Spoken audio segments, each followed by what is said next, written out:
box with the white angel on top? Yes. That's me. Okay. Yeah.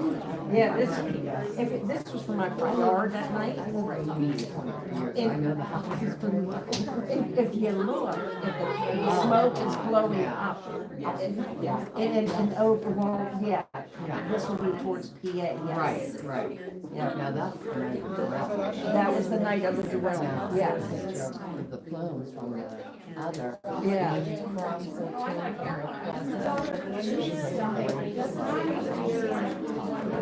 Yeah.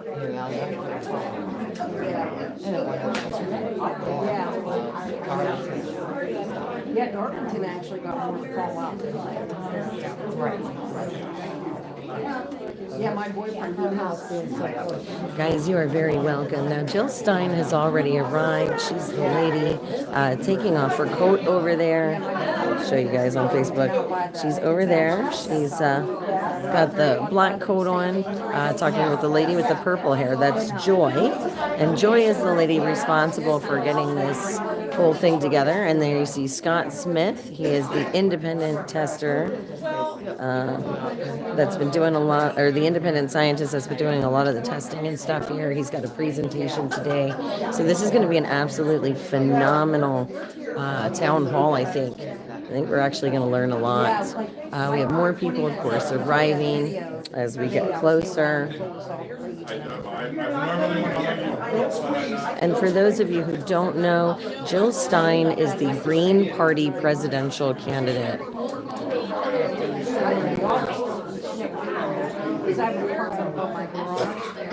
So again, we are, I started you guys a little early so you can kind of see what's going on ahead of time, catch you set up. And I hope you guys are enjoying this. And I hope you enjoy this presentation today. So, good morning, good morning.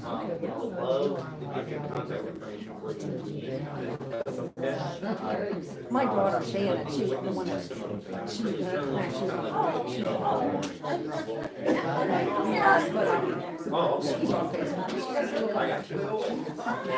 Oh, yeah, I put that together, it's good.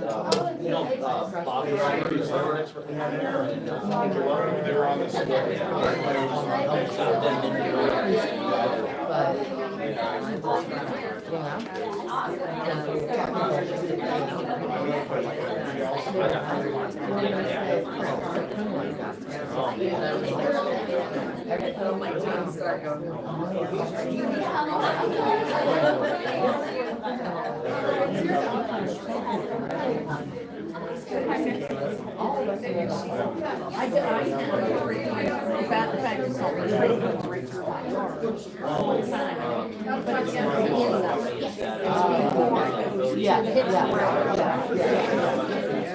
and they're long widows. Definitely help.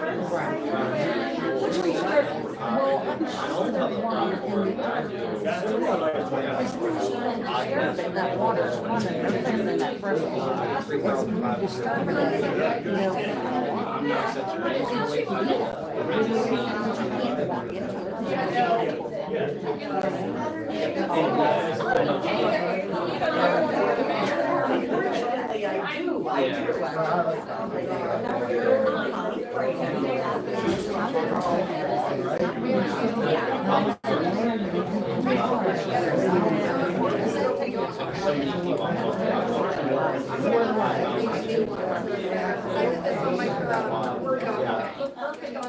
that was pretty close. Somebody getting money for the burn. Apparently took the picture.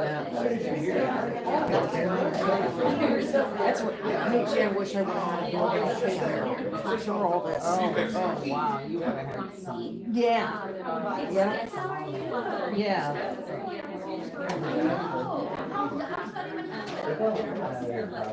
Yeah, 'cause that green field is right next to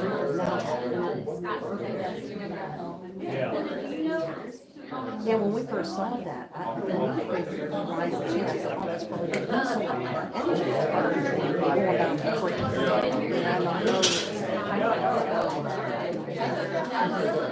But she had a video, in her video, has me saying, I might do this. It's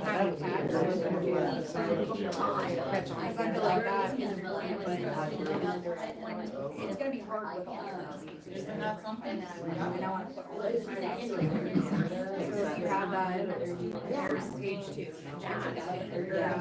Get the Wi-Fi problem fixed. I think we did. Just now. She had to pay $10 to get hooked up to some XFCE Wi-Fi thing, but it's working. I hear that new Wi-Fi password. You guys are ready? I'm gonna write it down anyway.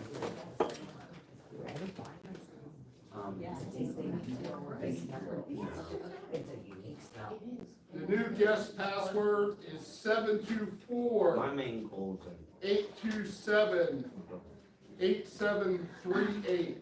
I'm gonna keep doing what I pay for, but, no, can you get into The library account. Okay, here, Where did we run? We have 13 people. Thank you, folks. my main goal is this, right? here, mine is not at least this one. I know, don't help it. Alright, there you go. Hi everyone, thanks so much for tuning in. We are gonna get started shortly. So it should be okay. What we're gonna do is right after the town hall, we're gonna take Jill on myself and Scott Smith, who's gonna be speaking. He's an independent scientist. We're gonna be taking Jill on a tour of East Palestine. And we're gonna be going in a residence house. So you're gonna wanna stick around, even after the town hall. We're gonna get started shortly. And thanks so much for tuning in. I organized this because Biden came 2 weeks ago and didn't talk to the community. So I'm so excited and honored Jill, Dr. Jill. So you're gonna get ready and start shortly. And most importantly, we will hear from the rest of us. Do you do anything but that you're not that way? I can't say I have back problems, and I would like to.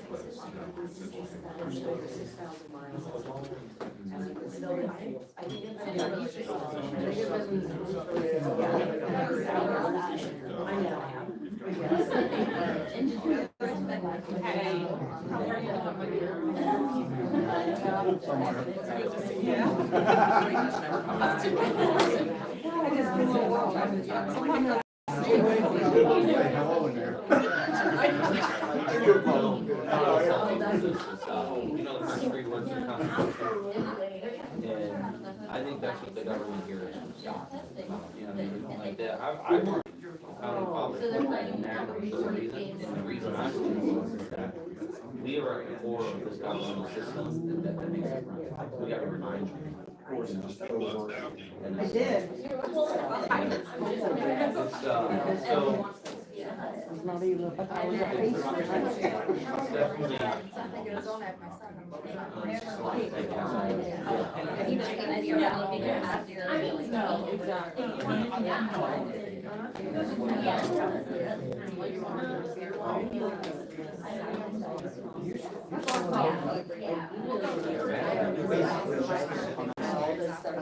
She's gonna stay up here.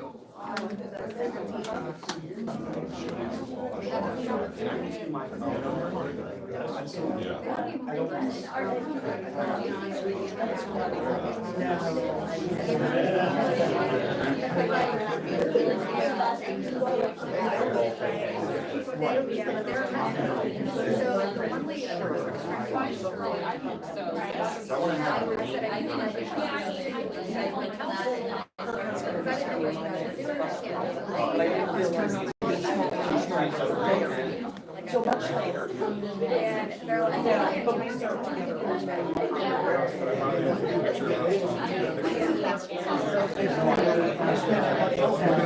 yeah, then that way they make Yeah. And if I know, I went to one. Yeah, so Yeah. But yeah, they take them off. Or you see all high, and down the highs, and so it's more. Oh, yeah. It's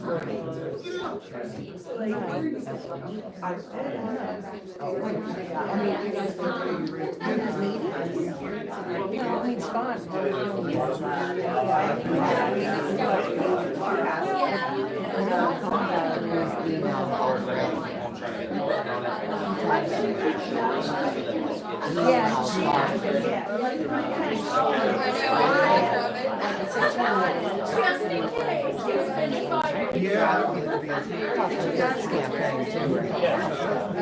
Heating and air conditioning. They're all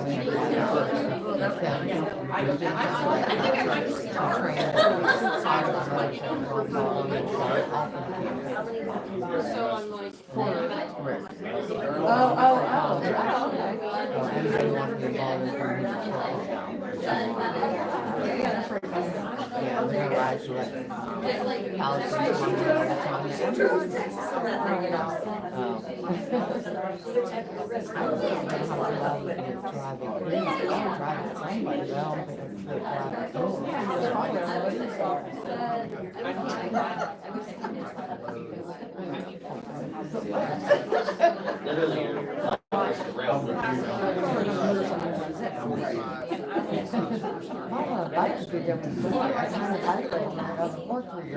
Oh, what the heck? I know. I couldn't hold it on. There's somewhere I couldn't hold it on.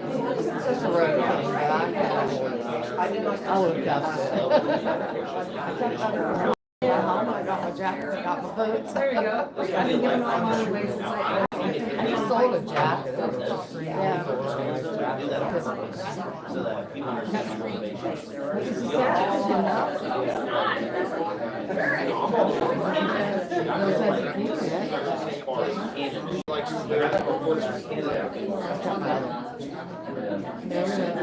I just came across my race yesterday. I don't want to raise that much. Well, it was a one-piece one. I think on there one time. It's nice. So I like it. Oh, okay, yeah. I got the jacket, which is highly one, but it covered me so long. Yeah. Well, that's all I ever need is a coat. Everybody's because he was You know, I think you get wet as my heat chill, you know, and you got that. It's good, really. You know? Unless you're really into porn, which I, who knows? Yeah. I may want to set that up, because it'd be interesting.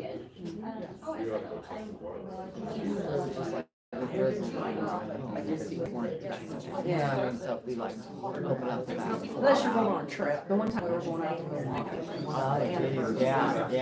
and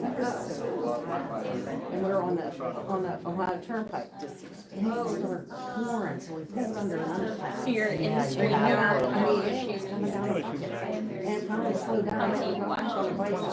First rest stop we came. You're gonna get started any moment. Dr. Stein is doing an interview.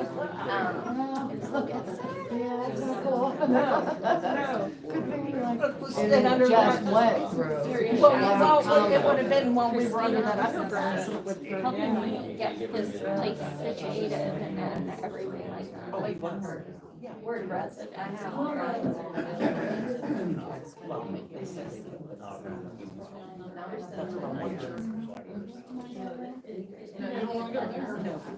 Well, what happened?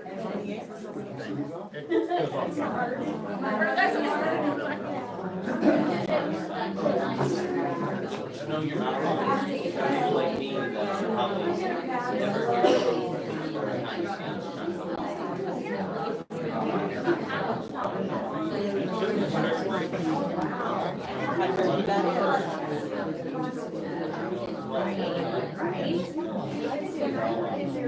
hear behind the scenes trying to help. Remember, if you get a chance after this, you can text that as well. So, you can let me know your availability, so that we can talk for like roughly roughly about an hour, if not more. And, I can make sure that this stuff gets out, even if it's just for me. Yeah, but, I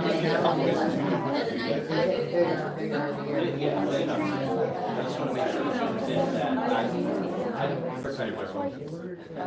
Down in Summertown.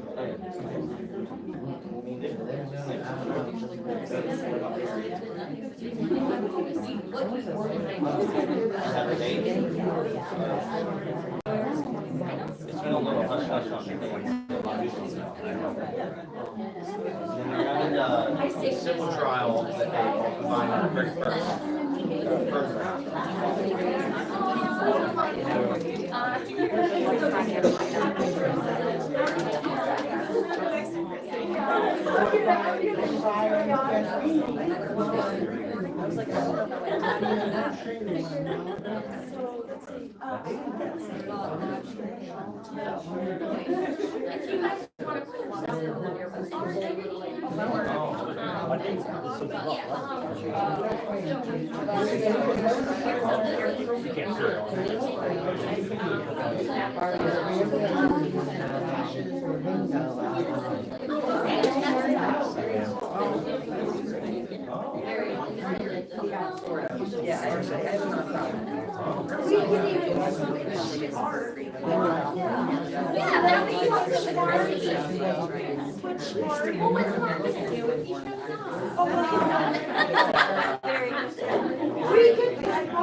Are we waiting for mom to come in the airport? Chelsea Clinton, where are you? Yeah. I think we're gonna get started, everyone. Oh, you're adding some courses in the back, in case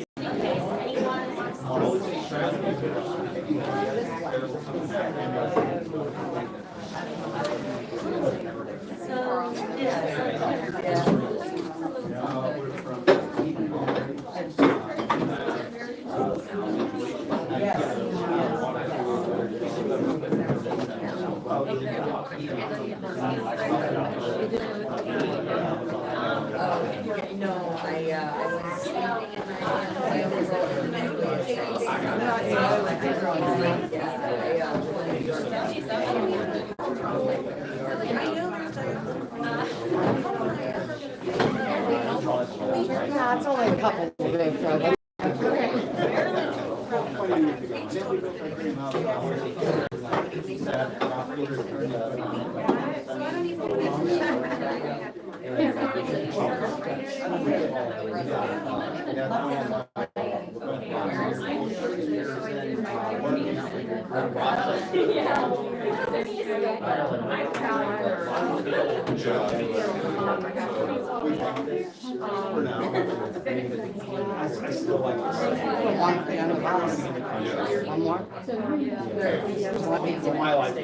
Okay, guys, we're getting ready to start.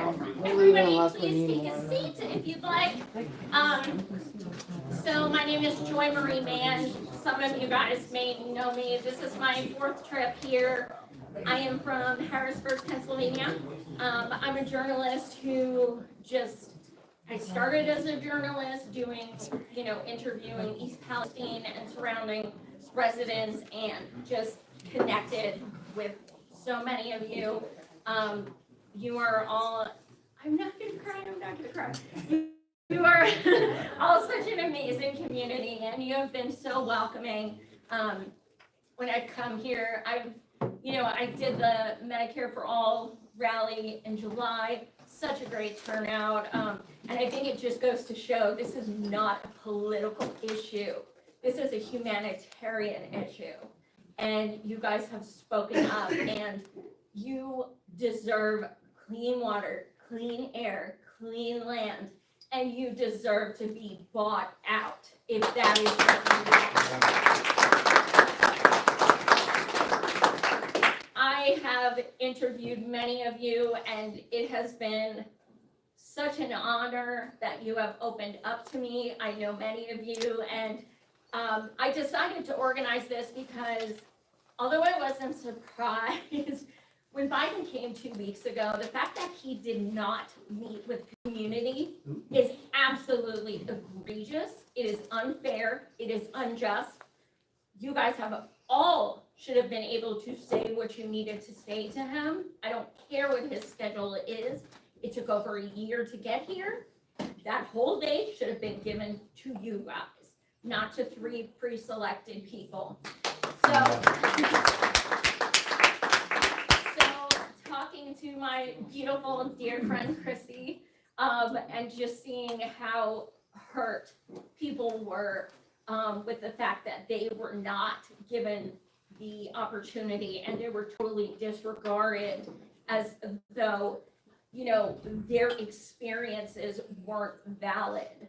I decided to do this, and I said, you know what, I'm not the president, but at least you guys will be able to talk. You guys can say whatever you like, whatever is on your mind. I'm not going to censor it. This is your event. But I am so honored to have my buddy Scott, who what's my official title? Well, you're now my public information officer. Apparently, I don't know what that is, but, it's volunteer, so I can pretty much do what I want.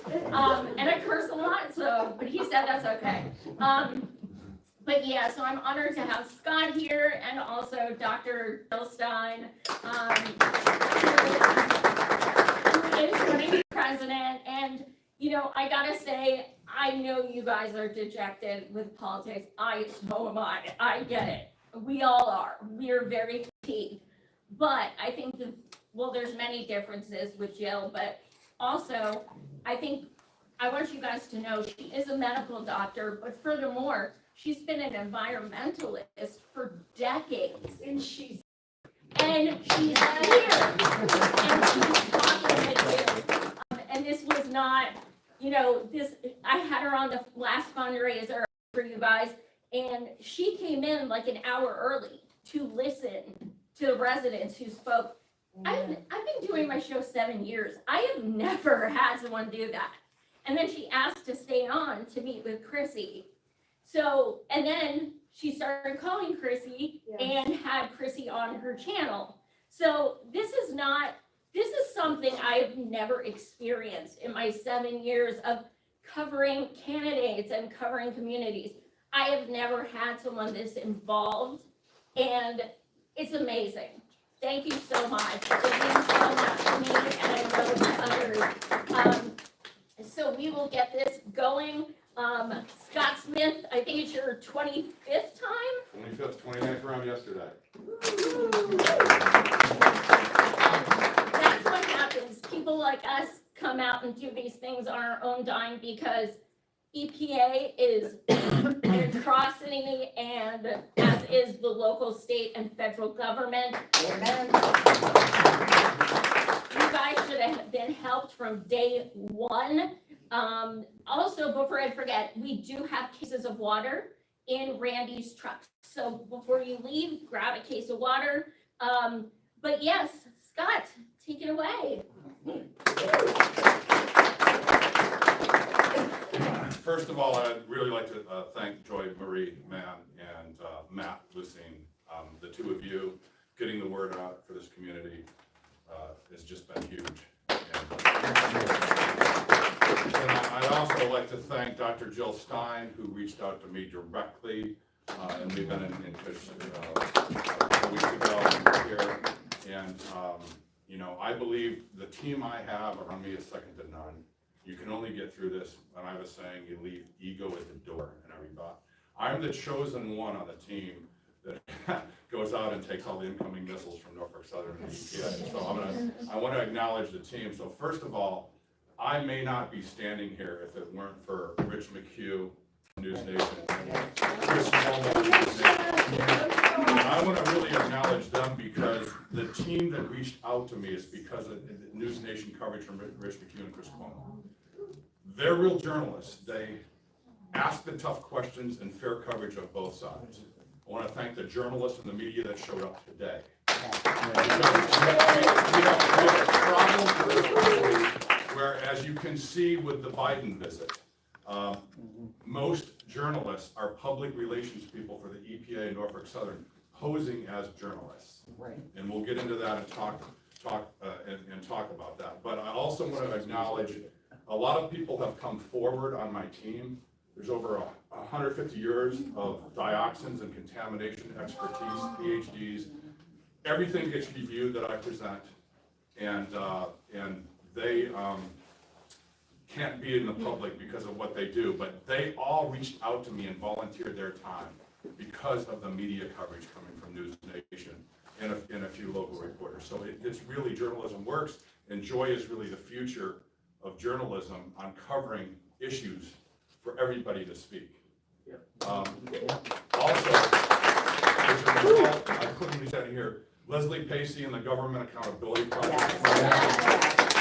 As a result of News Nation and some other coverage, but principally Rich McHugh and Chris Cuomo, the Government Accountability Project reached out. They represented Edward Snowden, where they now represent me.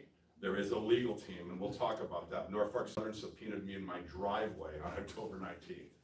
And we gave them a response. Anybody that wants to see that can see that. So. And he was at our Yes. hotel, and while we were eating dinner last night, Well, he was there. yes, that's a whole other thing we can get into.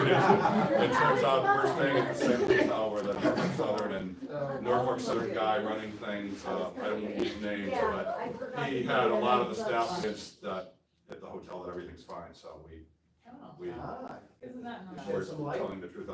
But I really wanted to take the time to acknowledge and thank, I'm just one person.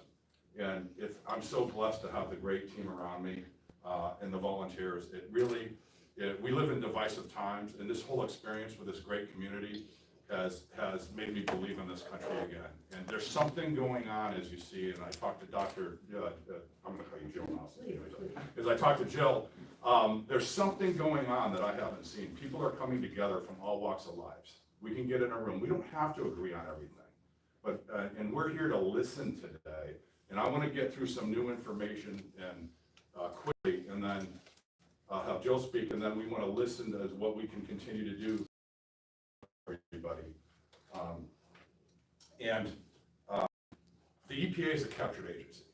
There is no doubt about it. And you're here, and I want to talk Duvina Pujara, DUVINA PUJARA. WilmerHale is the law firm. She signed the subpoena after that I was served in my driveway on October 19th. She's an ex-EPA attorney. If you Google her and go, she talks about equity and gets awards at her college on environment and equity. So I think turnabout's fair play. She can subpoena me in my personal address, and the EPA has been involved in, overstepping the bounds, but that's okay, because I'm going to encourage you to start writing these ex-EPA attorneys that are representing the railroad. So, where is the equity for East Palestine? That's what she talks about. So with that being said, I'm going to go through some of my slides here. And again, when you see FOIA, that's thanks to the Government Accountability Project and Leslie Pacey. The EPA will say they're overseeing things. And again, you just reach out to me. You can have the full power. They're going to be available in the public domain after that. So Norfolk Southern instructs EPA and other agencies to coordinate with Norfolk Southern rather than, here you have it right here. From Robert Word, Norfolk Southern, Jackie Cole. Hi Robert, I wanted to reach out to you to see if you have a figure of the contaminated locations that can be shared with EPA. Second, I was also advised the agency should be coordinating directly with Norfolk Southern rather than Norfolk Southern contractors. Now, Mark Turner? That chair's from Mark Durno. So when we hear Mark Durno and the EPA constantly talk about they're overseeing this, to me, that is FOIA. Those are, and I have a saying as you go through this today, when the EPA gives words, and you see, we should need to believe what they're saying in the emails, not what they're saying with the PR people in the community. Now, the EPA started sampling for dioxins on February 17th. And again, thanks to Ashley McCollum, who's here, she sent a link to Leslie Casey. About 3 weeks ago, I still remember, it was like 5:40 on a Friday, and I was going through the link, and buried in this with 2,000 documents was on the EPA. Now, the EPA will say, oh, we're transparent, we're doing that. That's simply not accurate. All the community meetings you've been in, all the meetings with Mark Durno and the EPA, I can't find any evidence that they ever acknowledged this. And why this is important, it's not just the dioxins, it's the fingerprint to the crime scene of where everything derailed. And the dioxin TEQ is 91.9. And that's parts per trillion, and the RSL, or regional screening level, some people say residential screening level, but RSL by the contractor for Norfolk Southern is 4.8, meaning anything above 4.8 requires action. And this is a composite sample, that's an average. I don't mix things together and take an average. So,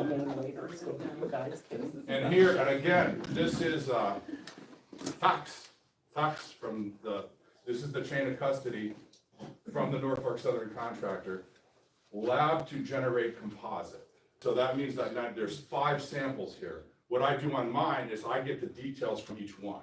So that 91.9 TEQ, what is that? It's 100 divided by, it's almost 20 times higher than their own RSL for action, and they refuse to test. Again, the EPA is a $12 billion agency with 17,000 employees. They could have tested all of East Palestine homes and residents that wanted to, probably for 300,000-400,000. It's not even a fraction to the 10th decimal point in their $12 billion budget. So Scott, are you saying like the EPA, they're taking an average of multiples? Yes. Where you're just one test? They took 5, that's correct, because if I took multiples and averaged them, it's fine to do the average, but what was this sample 1? What was sample 2? What was sample 3? They mixed them, had the lab mix them together and took the average. You did that? No, if I did that, well, yeah, you could imagine. I mean, the EPA is accusing me of dirty shovels and all the other smearing information. It's not worth getting into. So this is very important. This is on-site versus off-site. We'll get that. We'll get to that. But this waste is what was created. It's also the baseline fingerprint. It's like, matching the murderer's DNA to the, blood on your wall that invaded your house, which is now the fallout from a plume. And on-site, the EPA say this is on-site, meaning on-site where the train derailed. I disagree with that on-site because you can't compare that to off. On-site, to me, means anywhere where that toxic plume deposited the fallout. That's on-site, right? So all your homes are on-site. And to put it in perspective, we have the EPA and especially those media. There's a July 27th, 2023 email that I wrote to there's a whole email chain that's publicly disclosed. Most of the media, which are really nothing more than public relations people posing as journalists, will not cover that email. Jennifer Rodriguez, to her credit, the local reporter was at WKBN. That chain of email is me sitting down with a resident, Marilyn Figley. I have permission and her husband, Bob, permission to talk about that. And they canceled the meeting. I say right in the email, this is my response.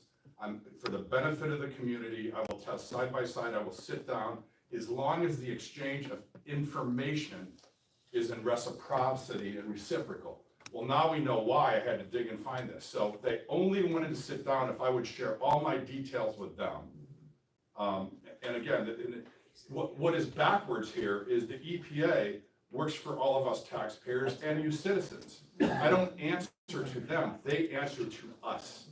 And that's why we need to restore the accountability in government. Amen. And their condescending arrogance is unacceptable.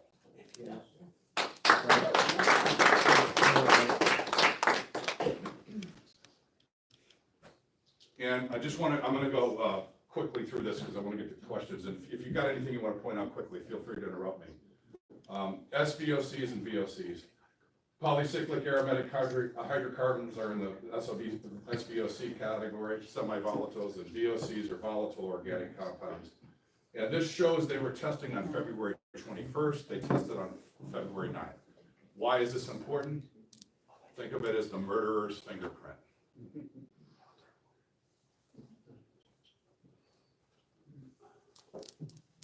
And here we have, we took a control sample, about approximately 6 miles outside of town, where the plume wasn't. And again, this is where the PhD scientists on my team, one happens to be a meteorologist.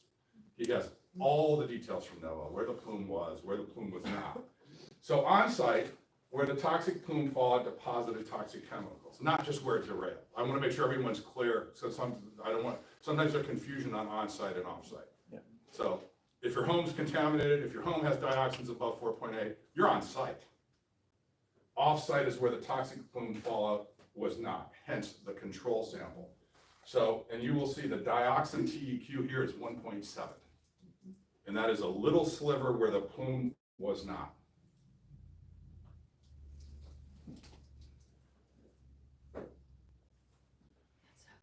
And this is from the February 3rd. We're now approaching 70. We're constantly updating this, but of the 63 East Palestine dioxin samples, this is where we are. And another thing is the subpoena I was served in my driveway for Norfolk Southern.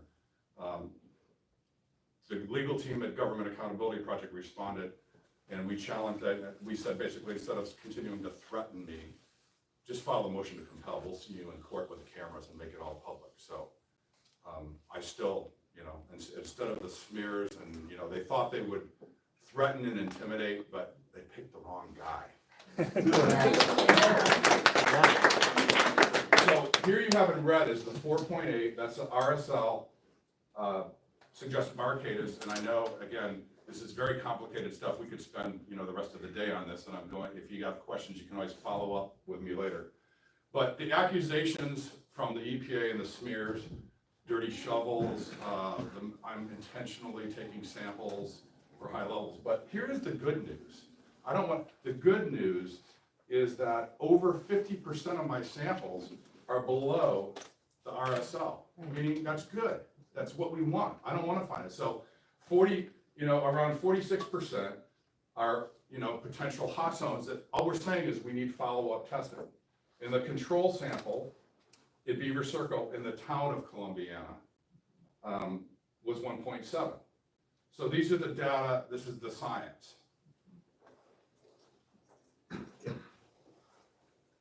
Now there's crop and garden sampling. The EPA refers to models without sampling. And this is the control garlic, as Tamerlyn Fries, I hope she's here. She had in her garage a sealed garlic that was harvested before the derailment, 0.81 dioxin TEQ. Her garlic harvested post-derailment was 4.5, 456%. Marilyn Figley down the road, 440, 54,000% above the control. Now, I want to be clear, this is preliminary data and more testing needs to be done. And in talking to residents, it's when I think what causes the fear and anxiety is when you're being gaslit. When Mark Durno comes in with CTEH and tells you your symptoms are from your chemicals, it's from your lifestyle, when you know, as residents, that you didn't have any of these health symptoms before the derailment. And everyone I've talked to that's reached out to me, at least I can get them something, some data, you can meet with your doctor and you can know what you're going to do. Yes, Laurie? Scott, just to be clear for the people that are here from Darlington area, when he refers to Mark Durno, He is from the Ohio EPA. In Pennsylvania, Federal. he's federal, He's but we never So he heard from, represents you guys too, he's federal. we've never heard from him. He was in East Palestine, okay? He didn't come to Darlington, just so that, ever. His seat is still empty. Okay, so I just wanted to make that clear for the people who may not have been following along all this time. Sorry. So and the thing about dioxins, they measure it in, I mean, you measure water in parts per quadrillion. And I've said in the media, the fentanyl of chemicals, because they accumulate, it doesn't take much. And that's when the EPA got really upset with me. On March 17th, a year ago, I was on Fox with Will Cater, interviewed me. And you'll see there's a timeline. And this was in my February 3rd. March 17th, I go on Fox, I get my initial results back from Sulphur Run. I can't wait to show you that today, Joe. And on March 20th, there's a Barbara McCree from the EPA, we can't find evidence she's a real person, is looking for my personal information 3 days later. My personal attorney, my legal team, there are no coincidences. 3 days after I go on there, and then the EPA, there is approximately 150 people at the EPA that get a report on my whereabouts, everything that you're tracking. These are their words, their emails, and the details are in that February 3rd presentation. So anybody that wants those can get that. And then on March 20th, you can see from the FOIAs received back, Mark Durno begins the nothing to see here narrative with the dioxins. And again, the crop testing, there needs to be a lot more garlic testing, or any of the garden testing before it's declared safe on some kind of model from the EPA. Oh, you mean instead of them just telling us it's okay? Yeah, exactly. Go ahead and garden. Summer long. That's what they're saying. Yeah. They're saying. And what these are, residents I use, their initials, and you can see the regional screening level is 4.8. So I inserted the 217, Norfolk Southern was 91.9. So you can see that, 1,800% greater than the RSL. And these are the residents. Again, the good news here is over 50% of my sampling is below that. So if I was manipulating and using dirty shovels and all that, it wouldn't be the case. And the irony of this whole thing is the Norfolk Southern and the EPA pulled the smear and defamation campaign on me when they wouldn't sit down and share data with me. The irony of this is I believe these results, in a way, limit the liability of the railroad. Because if properties aren't contaminated, they're not liable. So, that's the irony of this whole thing.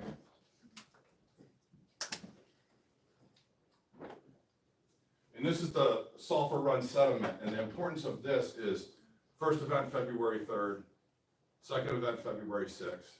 The smoldering burn of dioxins, we believe, when I say we, I mean the whole expert team around me, at this point, I subject to more data, that's where the majority of the dioxins were created. That smoldering burn and the intentional burn created a lot of the volatiles and probably some dioxins too. But there's a third event no one's talking about. They saved the worst for last on the remediation, the dust and the dioxins. And what this was is February 22nd when I was here, the dioxin TEQ in the sediment was 18, it went up to 65 after the heavy remediation on or about April 18th. So this corroborates that, it appears to corroborate that. And one of the other things is, for those of you that have gotten to know me, have checked out the social media, 18 years ago was my whole life in business was wiped out in well-contaminated floodwaters in upstate New York. It was, the insurance company didn't pay, they declared the manufacturing space in a basement. So I walked the streets with 100 employees convened, and I liquidated my whole life at the time to help the employees. And I started going into these disasters, well over 60, that if I could help communities not have to go through the anguish and stress. And I gotta tell you, the emotions, and there are times you wanna give up and you're crying yourself on the floor, but you had to stay strong for the people and do that. And then there was a time, and back then, in 2006, Senator Chuck Schumer was the New York senator, Senator Hillary Clinton and the Republican George Pataki, but all political parties work together. We can get back to that.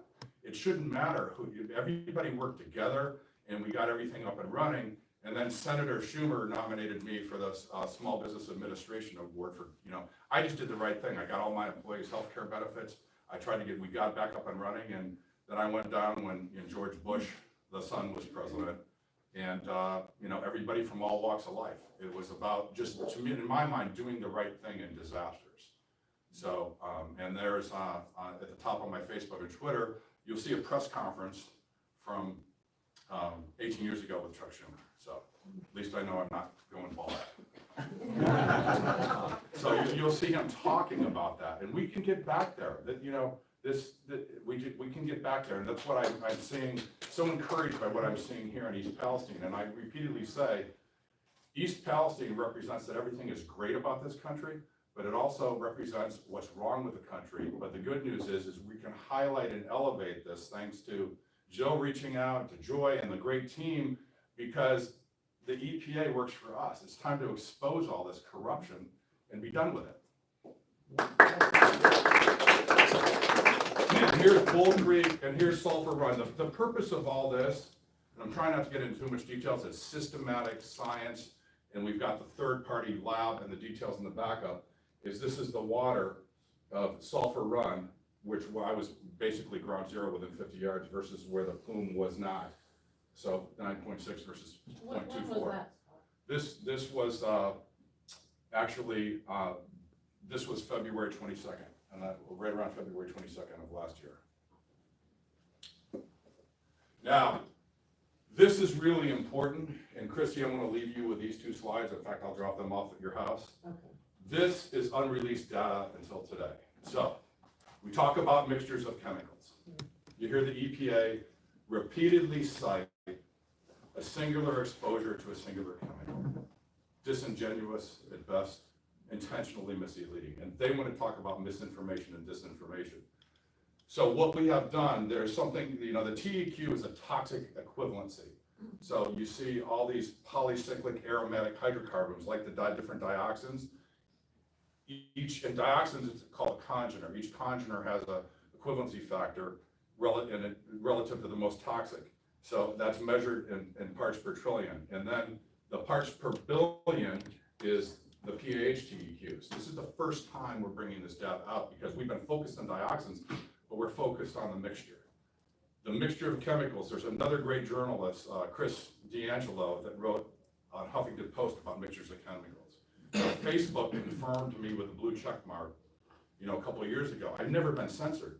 I got a warning that it's going to affect my stats because this journalist quoting all these great experts like Stephen Lester about there are no standards for mixtures of chemicals. So this is where the team, Government Accountability Project, and Leslie Pacey has FOIA'd EPA for communications with Facebook.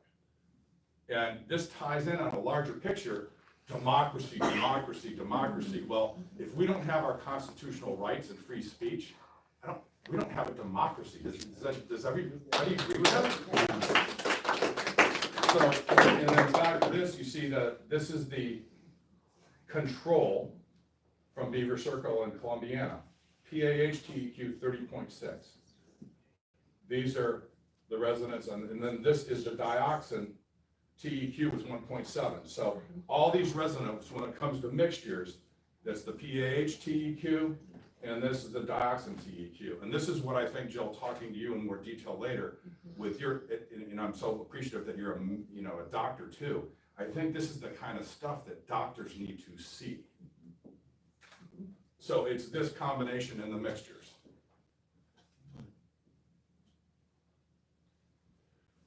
And this is Chrissy Hilton right here in red, and several residents I have tracked over time.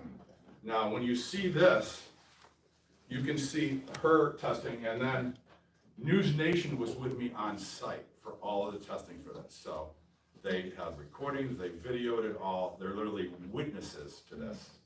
So May 16th, her PAH TEQ was 883. September 25th with Chris Cuomo was 2,306. The dioxin TEQ went from 27 to 34. And they So want us to go home. that goes into this third event, which is the creation and the release from the remediation, because they saved the worst for last. But, and TF, that's you, Tamara. Yeah, what the heck? So, Now, what about that ball, 37,000? That's the fig leaf, that's the thing that, you know, their Brushville Hardware Supply. So they have a higher PAH, but then a lower dioxin, so they're not in correlation, so. These are not, what this is about is the mixtures. This is about the threshold of being above 4.8 in the dioxin TEQ, and then being above the control sample of 3. So this is the mixtures. One is not, so this is just an example. And now this is evolving data. There's more data than this. I did this data, there's things from the team, this data came in quickly. I barely made it here because I had to print. These slides were so important today. I had to scramble this morning to go to FedEx print and get this printed out. There's a lot more data to this, and there are more what I call hot zones that need follow-up testing. So when DEQs is low like that, Scott, it's like, for instance, mine, there's more chemicals than there would be the dioxins, right? When the DEQ's low. You can't compare these TEQs because dioxins are, you know, a different profile than the PAHs. They're both important. Separate, if you just take the dioxins, this is an issue for follow-up, you just take these PAHs. The point is synergistic toxicity. And the EPA will not talk about it. I always use the example, I've had migraines over the years. A positive example of a synergistic reaction is, you know, aspirin and caffeine. One without, usually works on a migraine, one without the other doesn't. Now on a negative thing, you've got, you know, Dr. Beecher Skolom's done a lot of work with our vets in the burn pits. We're being dismissed by the government, it's in your head, it's all that. But she was able to go through this and explain every human's different, you don't know what medication, so you can have a singular exposure to a singular chemical, which is the only standards we have, whether it's OSHA or anything else. Those are all irrelevant with this unprecedented mixture of chemicals. Is the EPA even testing for PAHs? They are, but I don't think they're doing these calculations that we're doing with the TEQ. And again, with all the smear and the defamation, my offer remains open to test side by side with EPA Mark Darno, to sit down with them on behalf of the community at any time, as long as the exchange of information is reciprocal. With that being said, the EPA reports to us, and they're withholding, they continue to withhold to the Government Accountability Project 2,000 documents with my name on it. Now, has the EPA tested, or is it the contractors of Norfolk Southern testing? Thank you, Chrissy, the contractors from The EPA has not tested a thing. Well, and they will say they oversee the contractors. They will say they oversee. Remember my opening slide? Yeah. My opening slide in their own email, is the EPA overseeing them? In the early meetings, you know, Yes, Mark absolutely. would say, I just want to let everyone know, early on, I had a conversation with CTEC. I asked them, because they were in the area and they were doing testing, we had to be on a waiting list, I didn't like the access agreement. I said, could I get my home tested and I will pay you guys to test my home? They told me they do not work for anyone other than rail lines and pipelines. So they're only working for these people. So that's a very good point to pay attention to how they're testing this, and we should be able to test with the same company they're using. Exactly. And I'm open, I make it clear contractors, and I put it in writing in email. That's Mark Darno calling you. I welcome them here.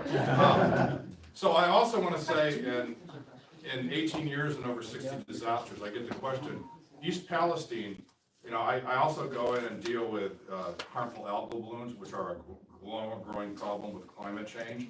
And other than cyanotoxins, excuse me, cyanotoxins, every chemical, East Palestine is like all 60 disasters other than the algae blooms. Why?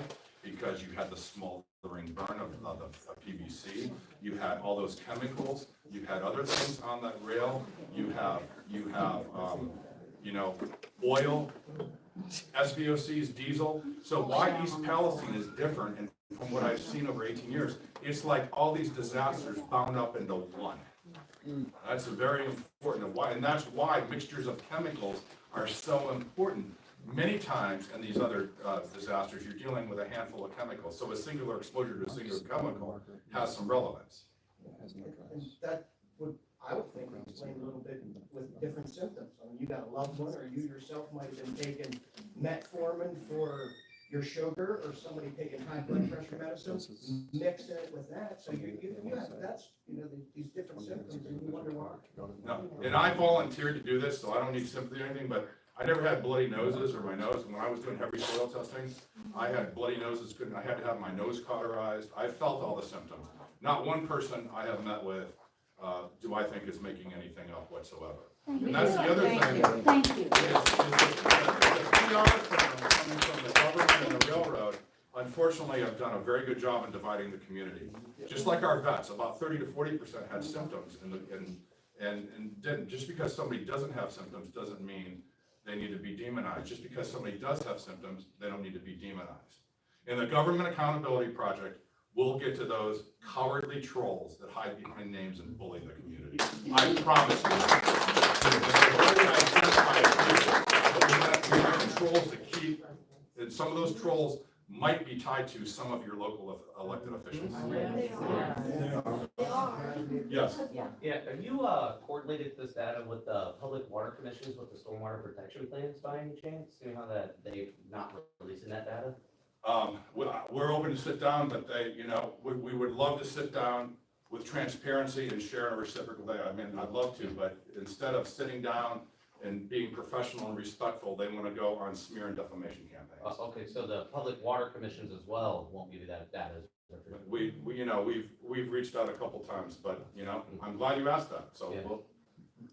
And also I've got 3 more slides. I'm going to talk a little bit about Time Magazine and the Associated Press. So we spent some time interviewing with Time Magazine, and this is what I talk about journalists Hi, Mark. or that are public relations Oh, you officers. should put him in his chair. Yeah, so actually, yes, we'll put him in his chair. So Time Magazine did a piece on Mark Durno. And one of the people from Time that was on the ground went on a podcast and said 90% of the community is fine. But here's what's shameful. You got Time Magazine, mistrust of the government in this largely conservative region of the Appalachian Foothills has complicated agencies. That is shameful. This is not about politics. We need to get back to the point where we can sit down, Republican, Democrat, Independent, all walks of life. We should be able to talk to each other. We should be able to agree that health and human health matters along with the environment. Everyone should be able to agree to that. If somebody challenges you on that, then they really don't care about human rights. So this is what comes out of this. This is Mark Durno. To hear and see the constant negative information being put out about our program and our agency is frustrating. Well, the gaslighting, the going into residents and telling them, and then this is media malpractice, because it's media, and these reporters, they shouldn't call them, the reporters that do stories like this should refer to themselves as public relations opinion writers for the EPA and for the White House. They should not refer to themselves as journalists. That's why another thing I'm so optimistic is the independent journalists like yourself, Joy, that are getting the story, and this is why I'm so appreciative. News Nation, Rich McHugh, and Chris, they ask, I welcome the very tough questions. I just want to be covered fairly, just like everyone. I welcome it. You forgot to tell them the reason we mistrust them is because we didn't tell them how to do his job. Now, here is my last slide. Now, there's tax exempt, so on February 8th, and for those of you, especially in media here, you go to my YouTube channel, go to my Facebook, go to my Twitter, this is not me, it's not my opinion. These are their own words from on February 8th, 8 days before Joe Biden showed up here. Michael Reagan, EPA administrator, and White House Center for Environmental Quality Chair Brenda Mallory. They speak. Brenda Mallory from the White House talks about their partnership with Moms Clean Air Force. Now, I'm all for the words that Moms Clean Air Force and all that said, but is this a clever thing? So, I don't know, is that for openly saying about a partnership? And then they cherry-picked 3 residents. And in this video that especially media, you watch what they're all saying on February 8th, You watch what the residents are saying after they come out with Biden. You make your own determination. This is not my opinion. These are the words coming out of their mouths. So 8 days after this, why were all these other residents, those in the, excluded from the meeting?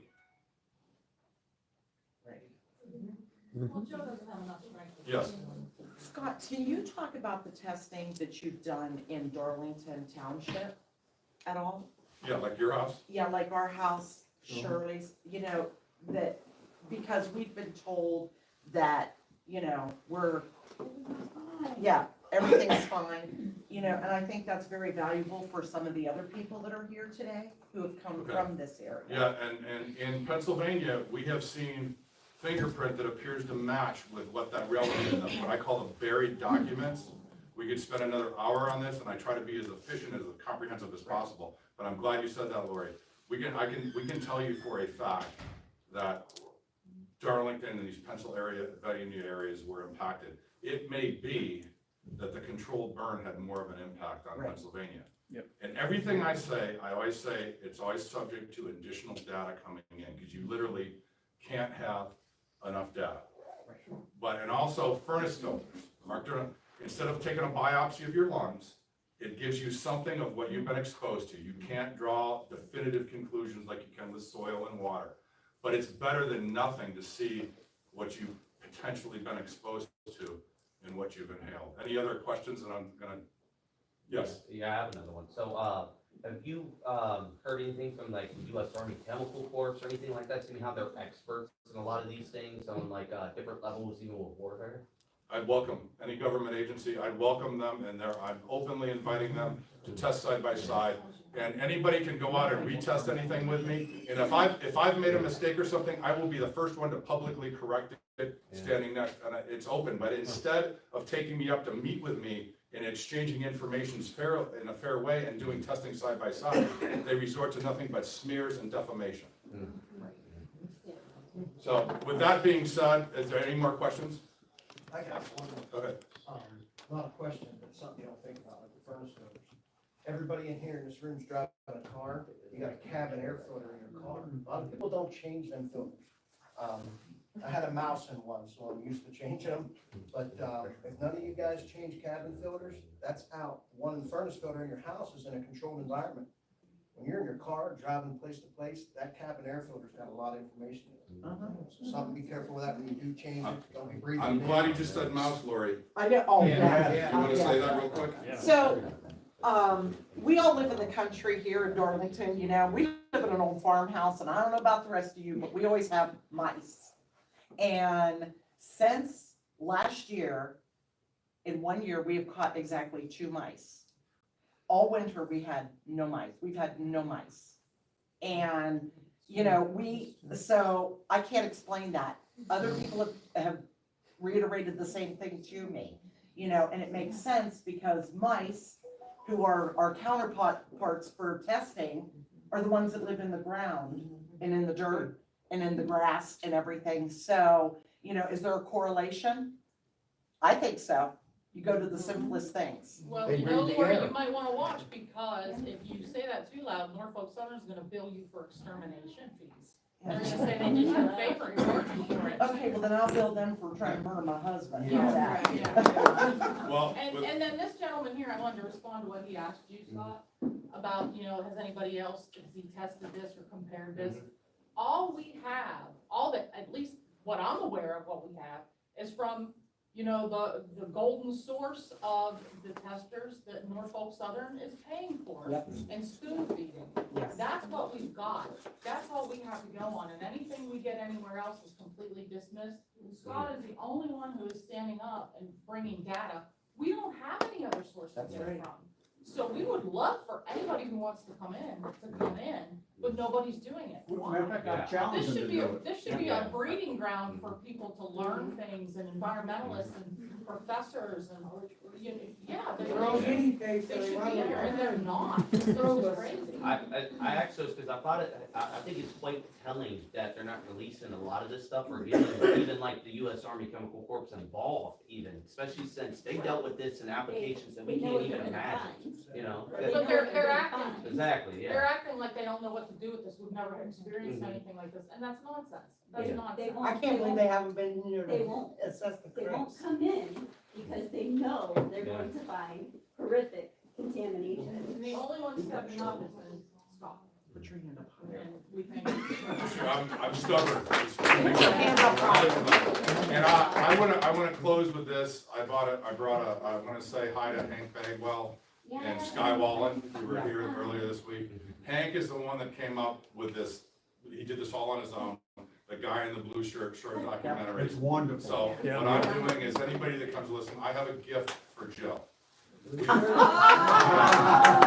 Any high-profile, elected official, anybody running for office that reaches out to me, and since we both do, I believe, live in the state of Massachusetts, like I made this invitation earlier this week with, RFK Jr. This is a blue shirt for you to join me at any time on the ground in Massachusetts to go test. And I hope you do that. And what the blue shirt really represents is going into a community and listening. That's the condescending arrogance sitting on Zoom calls coming from the EPA and all the PR people running the show. That's got to end. The blue shirt represents going in, having a great team, leaving ego at the door, and bringing people together to find out what's really going on with contamination.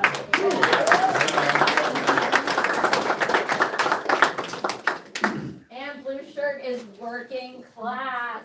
That's what's up. So thank you so much, Scott. I do want to share quick, if I do have cards over there, if you haven't seen, I kind of sort of bombarded Mark Durno, and by that I mean I did. I asked him if we could meet, because I was traveling back to Harrisburg. It was like my second or third trip. And he said yes, and then when I refused to give my questions to his assistant, he started ghosting me. So I just showed up. I was like, hi, Mark said he was gonna meet with me, and now he's ghosting me. I just walked in with a camera, and he's like, I prefer you turn the camera off. Well, I did, but I kept recording. So he didn't say audio. So, and in Ohio, like many of you know, that's a one-party consent state. I got 91 minutes sitting with him in his office, saying the most egregious things, because he didn't know I was recording. So he revealed a lot. It's on my channel. A few of the things I took away was, he said over and over, that's above my pay grade. Over and over. He said, and I was with Christina. I wanted a resident there. And thank you to Christina for all your help as well. You've been amazing. So, and little Eddie was there as well. And we were talking, and, he said things like, we're waiting for more independent testers. And I said, by independent, what do you mean? And he goes, well, we're reaching out to people. No. EPA Connections is not independent. That is not what that means. Well, I'm gonna show you the shirt I was wearing when I went in to talk to Mark. And sorry about the language, but I think it sums everything up. This is what I was wearing on a shirt when I went in to see Mark. I know that shirt. Because I was like, you know what? I'm not here to play. Can you read it? What's it say, Joy? No F's given. okay. Our folks 7 logo. Love it. So I'm pretty sure he knew I was in there and wasn't gonna take any crap. Yep. But some of the other things he said, and it's all on the recording, are, I said, well, how come you're trying to say people are sick because of PTSD? That's what he said, as though it's psychosomatic, and which is incredibly dismissive. I said, well, how come you say that people are sick because it's from early exposure? And every time I come here, I am sick as a dog. please explain that. He's like, could be meat, it could be garlic, and after learning about Tamara and her garlic, now I know. I haven't eaten any of her garlic. So, I literally, the second time I was here, I lost a tooth. And that has happened to several residents that I know. Yes. And I could not believe it. I mean, last time I was here, I had a bloody nose for like 24 hours. I was so lightheaded. I looked back to the video I did at the hotel after I left McKim's. I sounded drunk, like actually drunk. And I wasn't, but it makes you so lightheaded. And I mean, my knees went numb and my legs were like shaking. And and I asked Mark about that. I said, can you explain to me why? And then he was talking about how he lives 45 minutes away. And I thought, well, why don't you live in town with your kids? Why are you living that far? What's the deal? Now they're only doing appointment only. Why? Are you trying not to go into town? And then they're trying to limit speaking with you. And I hear time and time again from residents, you are spoken to. You are not heard. You are not listened to. And that's a problem. And I just hear these attempts at rationalization. And it's like, I would rather you just be honest and say, I don't give a F, than just sit here and lie. That is worse. Because you're thinking we're stupid, and you're thinking we're gonna fall for it. So, yeah, definitely check that video out. It's not okay. But in any case, I definitely want to introduce the wonderful Dr. Jill Stein.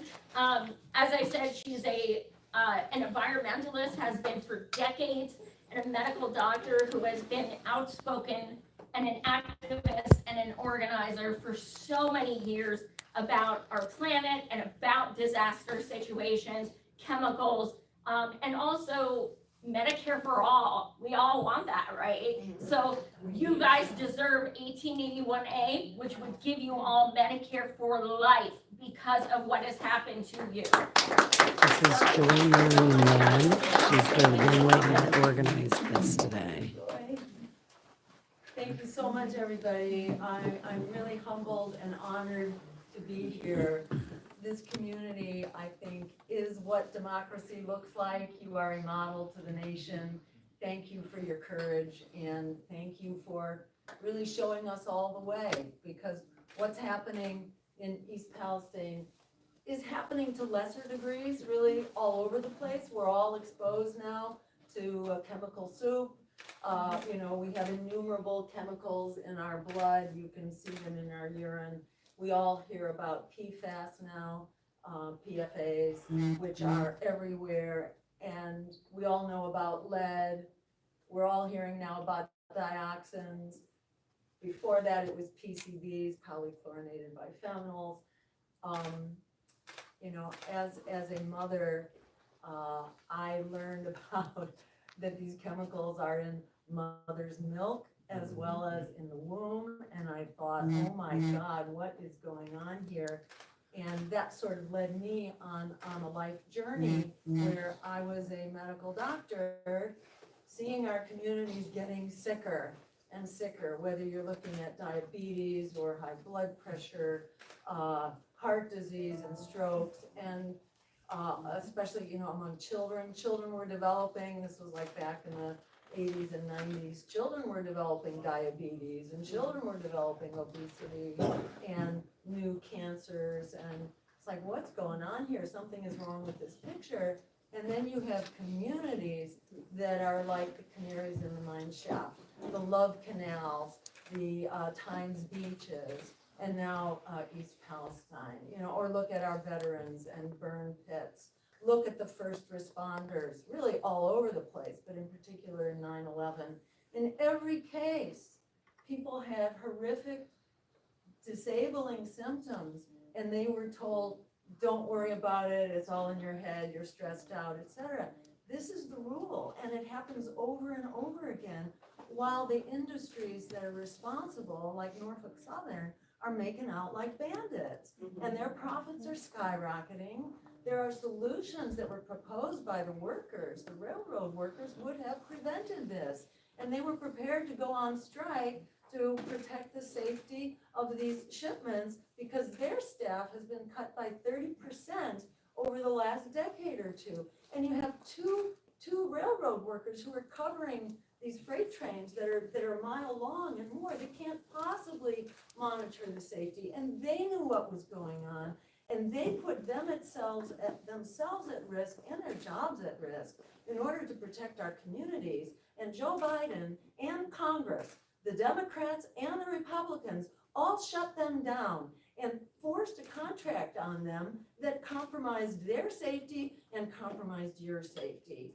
So we can prevent this. You know, the problem is that we have a government and two major political parties that have been bought and paid for by the very interests that are harming us. And whether you're looking at the pharmaceutical companies, which are ripping us off, the price of insulin, which has skyrocketed sevenfold over the last decade, people cannot afford. They're choosing between their rents and their medications, and their rents are also skyrocketing as our housing is being bought up by large corporate interests. And all of these players, all of these predatory interests are asserting their power because they have a lot of money, they make a lot of profit, and then they keep buying these changes in rules to make them more profitable and to put our communities at further risk.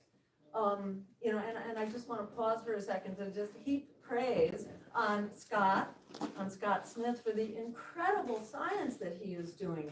As a citizen scientist, it is unbelievable that the burden falls on him and on this community to stand up and defend ourselves. And I want to give Scott a big round of applause.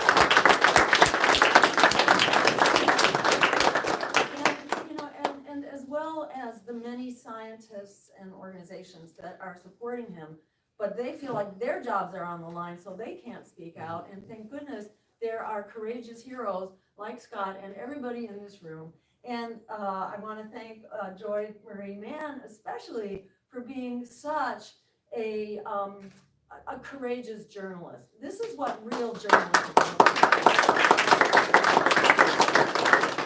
And I would add to that all the journalists who are here today, the news media that is covering this. And above all, you know, you guys, and Chrissy Ferguson, and all of you who refuse to be intimidated. You are being extorted into silence, but it's not working because you know what's going on and you have the courage of your convictions, and you really are leading the way forward. I again want to stress that these problems are not rocket science. This stuff is fixable. We can be healthy communities that have a healthy, profitable economy. Right now, it's not a profitable economy, unless you're Wall Street and you're in the top 10%. But for everybody else, you know, this economy is crashing and burning. At the same time that our misinformed misleadership of both political problems, they are squandering our tax dollars. Did you know that half of our congressional budget is spent on the endless war machine that keeps ginning up war after war, that spends trillions of our tax dollars without doing anybody any good whatsoever? They're killing millions of people, 1 million in Iraq, 6 million that followed that. You know, the people in Gaza and Palestine right now who are being utterly slaughtered, basically in order to preserve our, what's called our battleship in the Middle East, which is essentially our control over Middle East oil. This is not good for Palestine. It's not good for Israel either, because it's really mobilizing the Israel's neighbors against it in a very dangerous way. And Joe Biden is now using this as an opportunity to bomb 4 more countries, which is aggravating this very explosive situation in the Middle East, which is why I mention it here. You know, the bombing that's taking place around Iran, they're not yet bombing Iran, but Iran now has a military treaty with Russia. So this could go nuclear.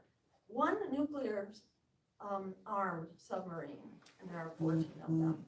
One of them alone contains the equivalent of 4,000 Hiroshima bombs, 4,000, which is enough to put the whole world into what's called nuclear winter, and we all go. So I make this point just that we need public interest, Dwight Eisenhower, said, beware of the military-industrial complex, it takes on a life of its own. Well, beware of the chemical industrial complex and the railroad industrial complex and the pharmaceutical industrial complex and the insurance industrial complex. When, it's not rocket science to say that people are really cynical about all of our government institutions right now because they are inherently corrupt. They all work with this revolving door between industry, as Scott mentioned. We see now that the attorneys working for the EPA were previously working for the railroad industry. And this is the rule, not the exception, that we have this revolving door between industry and not only our regulatory agencies, but also government, and the cabinet and the White House. And it's all one big happy family of elites, economic and political elites that are really throwing everyday people, working people under the bus and over the cliff. And what gives me hope is communities like East Palestine, that you are standing up and you are leading the way, and working people all over the place, like the railroad workers and their union. People are standing up and saying, this is enough. Our future is being squandered, our tax dollars are being squandered, our health is being destroyed. This is not okay. We are the wealthiest country in the world over all of history. Why is our health, just at the bottom of the barrel?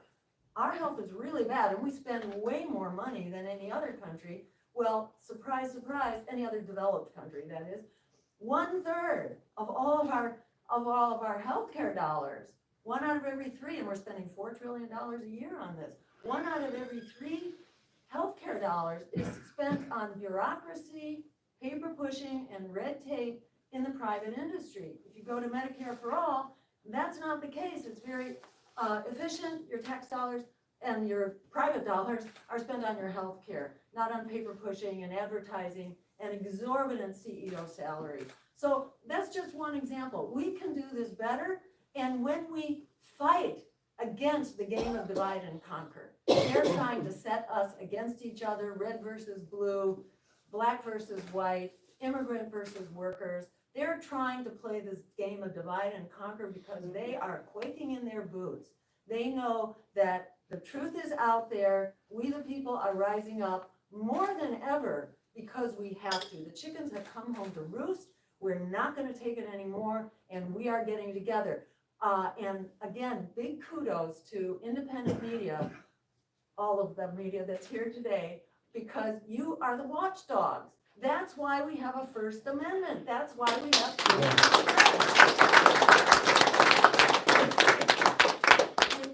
Instead of a watchdog media, we now have a lapdog media. And what they do is they're all about careerism. They're all about kissing up to the powers that be so they can get the big interview, get the promotion, and the good salary. And it's just, it's driving us into the ground. So this is what democracy looks like. And I want to quote one person here, Alice Walker, the famous novelist and poet, who said, the biggest way people give up power is by not knowing we have it to start with. We have it. East Palestine knows we have it. We're going to use it. So look out, Democrats and Republicans. Here we come. We're going to fix this.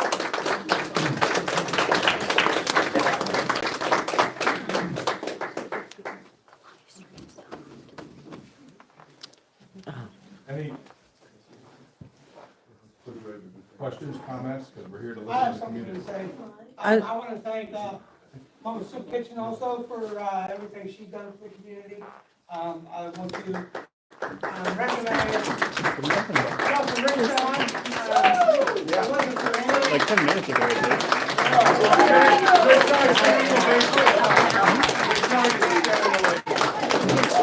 The Wi-Fi goes out. There he is, guys. Dr. Chai over there in the Another thing I house. would like to mention is on March 6th at 6 p.m. Dr. George Thomas, he's an independent toxicologist expert. He will be doing a Zoom. The Zoom link will be posted.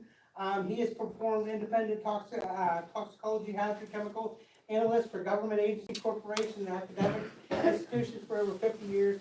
He published 21 books on hazard chemicals, been an expert witness for more than 50 lawsuits, and spent hundreds of hours researching the chemicals or the hazards of chemicals contained in the rail cars from the East Palestine derailment.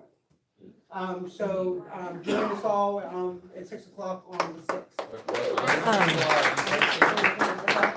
It'll be on off the rails Guys, and also on the Unity Council. I have a question from my live stream, actually, if you guys don't mind, for Dr. Jill Stein. Sure. Hi, I'm Soup Mama. Nice to meet you. So we're running live right now, and a lot of the viewers would like to know, what is it that you would do for this community here to solve the situation? What is it that you would do? Because obviously, you are running for president this year. They heard a lot of other parts there, but their main concern is what's going on in these towns here. That is why we're here today. So thank you for answering. Thank you for the question.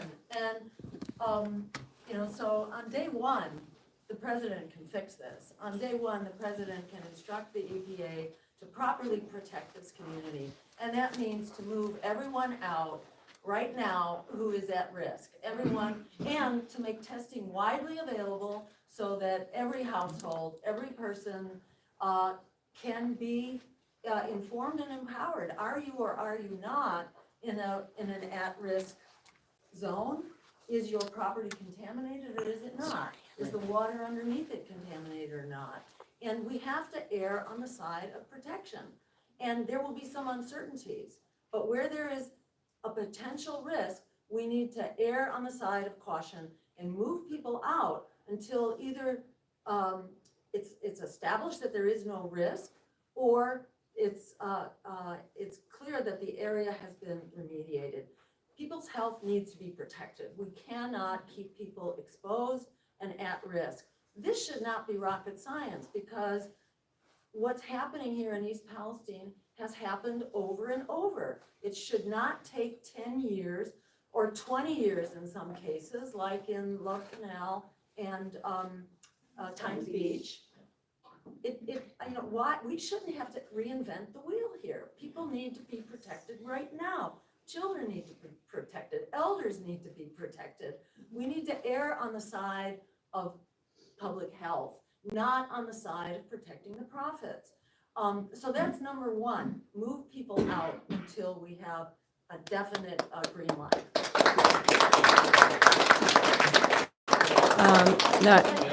And then I would just also say that we need to take bigger steps to close the revolving door between corporations and our regulatory agencies. Yes. We need to be protected. I did have another question from the live stream. It says Medicare for all. What is the point if the doctors won't help you? Yes. So the solution needs to be bigger than just having access to health care. Having access to health care is very important, but toxic threats, as a rule, are not recognized. Industry doesn't want to talk about this and doesn't want to look at it. But we're seeing the disaster of lead, which began really in the early 1900s. It took almost 100 years to get the proof. What was the proof? The proof was a body count. That's how we prove. That's how we prove the toxicity of chemicals. We need to protect people in advance. We need a regulatory system that's protecting people in advance. And we also need to teach this stuff. I did not learn this stuff in medical school. I had to go start learning and researching and studying the field. I had no idea what a TEQ was in dioxide. It's all extremely confusing. When I started reading this stuff, I got so depressed. And I just put it away, and I was depressed for months. And then I thought, no, I can't hide from it. I got to find out. So I just studied it for years and then began working with a physicians group called Physicians for Social Responsibility. We did a lot of research. In fact, we published 2 reports to help explain to the public what's going on here, so that people who are interested have a resource. And that is still on the web. One is called Toxic Threats to Child Development in Harm's Way. You can find it on the web. You can go to Physicians for Social Responsibility. You can download that. And then we did a second piece about 10 years later called Environmental Threats to Healthy Aging. We also had a program to go around to medical schools and actually teach doctors and healthcare providers and teachers and parents, how do you protect yourself? It's outrageous that we have to teach people how to protect ourselves when that's what we're paying our agencies for. So, you know, it's a complex problem that requires many solutions, but we can start to improve it right now. And as president, there's a lot we can do on day one to both protect East Palestine right now, and then to begin to close the revolving door, and also to get money out of politics. Because as long as you got big money pouring in that can buy off political candidates. There's a famous quote from a Supreme Court justice many years ago, Louis Brandeis, who said, "We have a choice between vast concentrations of wealth or a democracy." Right now, we got the vast concentration of wealth. 3 billionaires in this country has as much money as the lower 50%, the working class and low income. 3 billionaires has as much as half the population. So we have massively concentrated wealth, which buys its influence into our economic and political elites. They are running the show, and we need to change that. Thank you. And if I may, I don't know, some of you don't know this, but I actually became 80% blind overnight, about 3 years ago. And so before I became disabled, I worked in Medicaid, Medicare, CHIP, and other kind of state and federal insurance programs, if you will.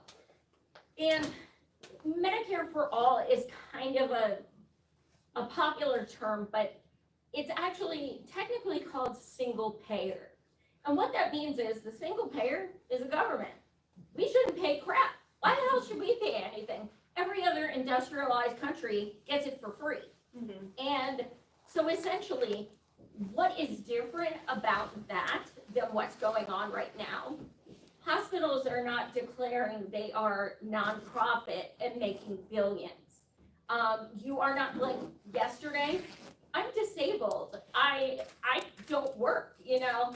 I'm on my husband's insurance. Yesterday, I have stage 3 chronic kidney disease. I had to get blood work. I have to get every 6 months. I don't have a choice. It's not, do I need dialysis? I don't know. I gotta get, you know, the blood test.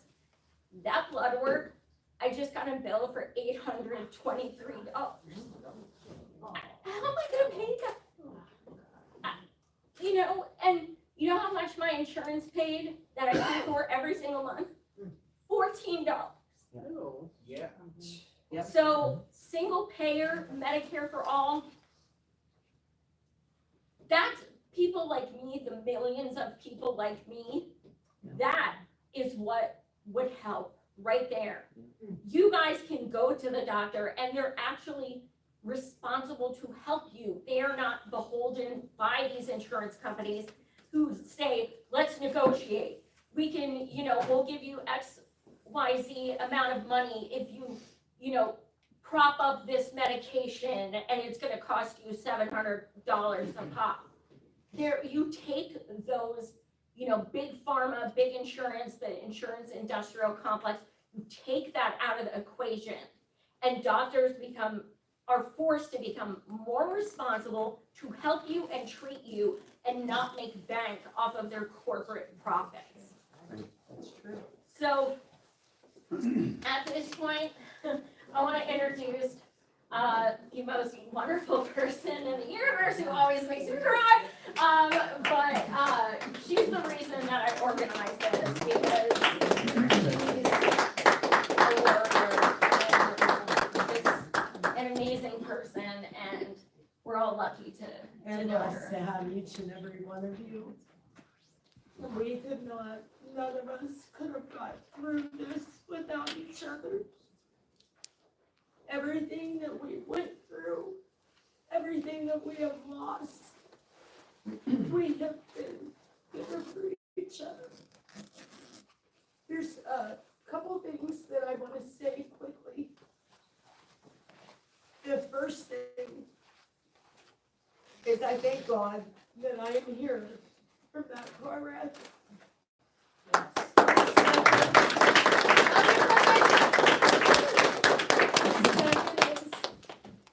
This has to stop. This has been over a year. And I want to speak to the shareholders of Norfolk Southern, Vanguard, BlackRock. We are hurting. JP Morgan. We need help. We have had meetings, private meetings with Alan Shaw. We're not getting anywhere. I can't take my family back to that home in May. She cannot take, Ashley cannot go back. These people that are sick and have cancer, they need out. I am begging.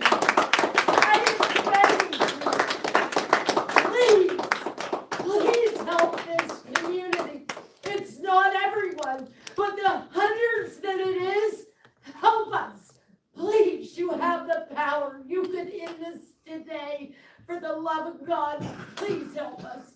We cannot keep doing this. We need to heal.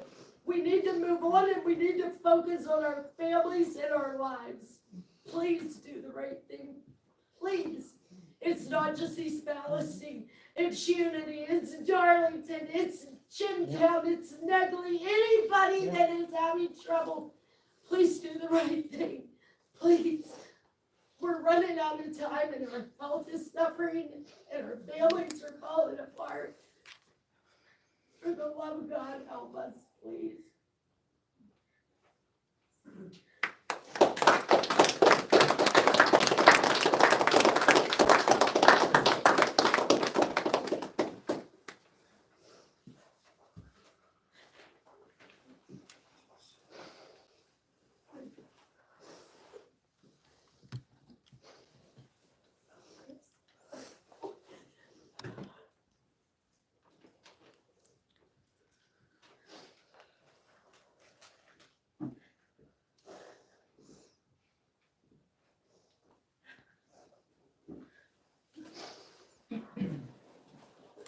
Dr. Jill, nobody will test for heavy metals. Every lymph node in my body has been inflamed. I've had internal ultrasounds, diagnostic mammograms. Nobody will talk to us about this. I have heavy metals in my system. I have arsenic, lead, and mercury. My She's boyfriend has been arsenic, rare lead, and ones. mercury, and a handful of residents have tested. And we've done this out of our own pockets to find this out. We've been told that it might not be related to that. You're eating mercury and fish, and I don't eat fish. So it's not from that. They couldn't explain it. My son has lead in his system, and he's 7. I have been keeping up with everyone in town, and I think I've reached out to most people, or people know me, because I'm trying to listen to everyone. I have everyone's messages that they sent me, all of their cries. I have hundreds of them, people that are further away, broken hearts. I have made a list of all the symptoms we're enduring. And there's a big thing that's left out in this that no one's acknowledging and no one's testing. And it is a little bit more difficult because no one knows there were Ford trucks on that train. They know, this they could be know, they know. Contributed to burning batteries. And this controlled explosion that they did, that was the second portion of the vehicles blown up. When I go into my home, I have neurological symptoms to the point where the left half of my body goes numb. I can't think. I feel like I have a blurred vision. I have a drunk feeling. It is so extreme to the point where I have tremors now when I go into my home, and I don't want to subject my son to that. And Norfolk Southern has given me the runaround to the point where they want all of my medical, they want all of my testing that I've done. I have given it to them in hopes to save my son from going through anything I've experienced.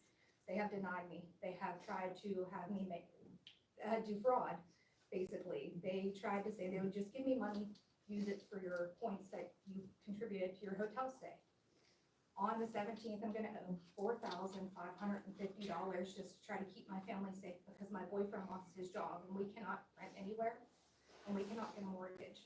So we're in a situation where they're not listening to me, and my home in February, before most people started even thinking about testing, I had my test results, February 16th. I have 100 times higher of ethanol in my home. That's contributed to neurological symptoms. The petroleum products that are in my home are so extreme that any resident that comes in, they immediately have headaches. They can't think right. They experience the things I'm saying, and even to this day, we're still having it. And these are just some of the symptoms that I have. If I've talked to you, if you've said that, I have added these up to make sure that I have an accurate symptom list. And this is what we have so far, with the exception of cancers and kidney disease.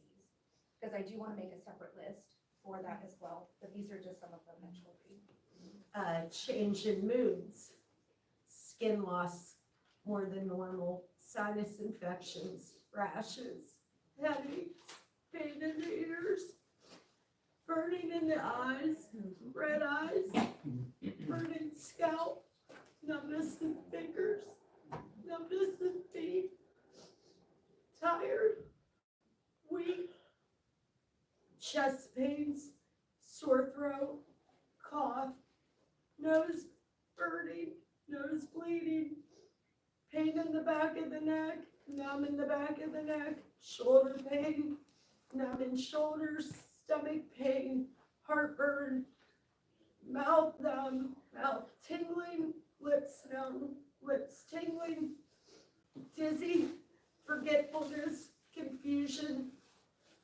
drunk feeling, loss of coordination, sores on gums, sores on lips, teeth falling out, or acne, chemical taste in mouth, discoloration of the skin, blood in the ears, tingling in the appendages, tingling on half of the body only, bruising with no explanation, burst, Capillary, veins in the legs and face, muscle cramping. There has been, this is just a fraction of what has been going on in East Palestine and surrounding areas. Vomiting, blood in urine, blood in stool, short spurts of blurred vision, vision loss. I've had significant convulsions, seizures, heartburn, memory loss, jaw pain, tooth loss, joint pain, diarrhea, asthma attacks, seizures, not getting enough sleep, bedridden. There's someone now that is bedridden. And they tested very high for vinyl chloride and benzene. Not getting enough sleep, sleeping too much, intense intestinal pain, tendons in the feet and hands locking up with pain, medications no longer working, not working as they did, neurology, there's Parkinson's. Someone at my age that I went to school with, a friend that has been diagnosed with Parkinson's. I know my narcolepsy, my medication no longer works. I can sleep 20 hours a day. Exposure to vinyl chloride alone can cause narcolepsy, but that was edited Yes. within a couple of days. And we did test, I tested 0.94 for vinyl chloride metabolite. I was one of the few that got tested because of Dr. Rick Scheid that needs to get into Congress, because that man and you will do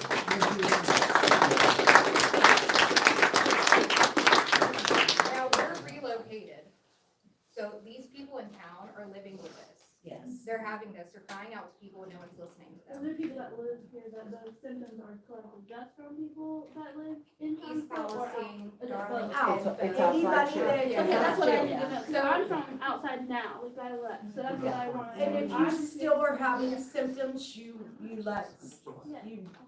message. So Ashley, how far out, what is the furthest that you have talked to radius wise to get symptoms? I've made lists like this and I'm gonna make more to hand out for people to fill these out. We've had someone up to 6 miles away said that they were having some of these symptoms that never happened. They went to their doctor, couldn't be explained. So I have, flyers like these that were filled out in March of last year. And the list just keeps going and going. So I'll have people reach out to me. There's cancers that are popping up. I don't even get a hello sometimes on Facebook. It's, my father has cancer now. He lives in town. Are you hearing this? So I'm also trying to work with different doctors. Dr. Haynes, I just talked to her, so I'm going to try to coordinate and see what we can do with this. She was unaware of the heavy metals that could be in the town. So that's very important because we can get help on this and it could be in our homes. So can I just go on your Facebook page then, like, for like the, you were talking about the kidney cancer is separate? So just like, because my mom just got diagnosed with chronic kidney disease. Yeah, I don't have an accurate enough answer for that, since cancer is so big. I do want specific people if they want to tell me, so that way I can have that listed with that, and it would be confidential. It would not be shared with anyone unless they're okay with it going to a doctor. Scott? Yeah, Ashley, Chrissy and Jill, all of a sudden in the last few weeks, I've got a lot of reach outs and people are, I keep everything private unless like Chrissy didn't want me to talk, but stroke-like symptoms, seizure-like symptoms are escalating. And people are scared of, unfortunately, these trolls on Facebook are bullying people and they're scared, but this is escalating. Are you seeing, questions for you, Chrissy and Ashley, are you seeing this and any theories on why all of a sudden, is it some kind of mixture, cumulative exposure that could be causing this? I'll just say that it's really outrageous that a community has to struggle to do its own health study here. I mean, these are difficult I think it's wonderful that you're doing this and you're collecting whatever data you can. It's great.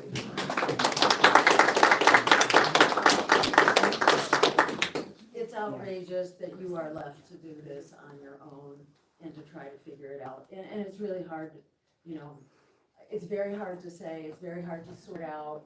You need kind of statistical backup, you need control groups, et cetera. But still, one of the first toxic sites was identified by the people in the community because the children, I should say the parents of the children who had leukemia recognized each other in the cancer specialist's office. And they say, like, what are you doing here? What are you doing here? How did so many people in our community develop this rare cancer at the same time? And it was just their suspicion that this is not rocket science. This is not normal. And just getting that data out can help be part of the momentum, building the momentum and helping the public see what's going on.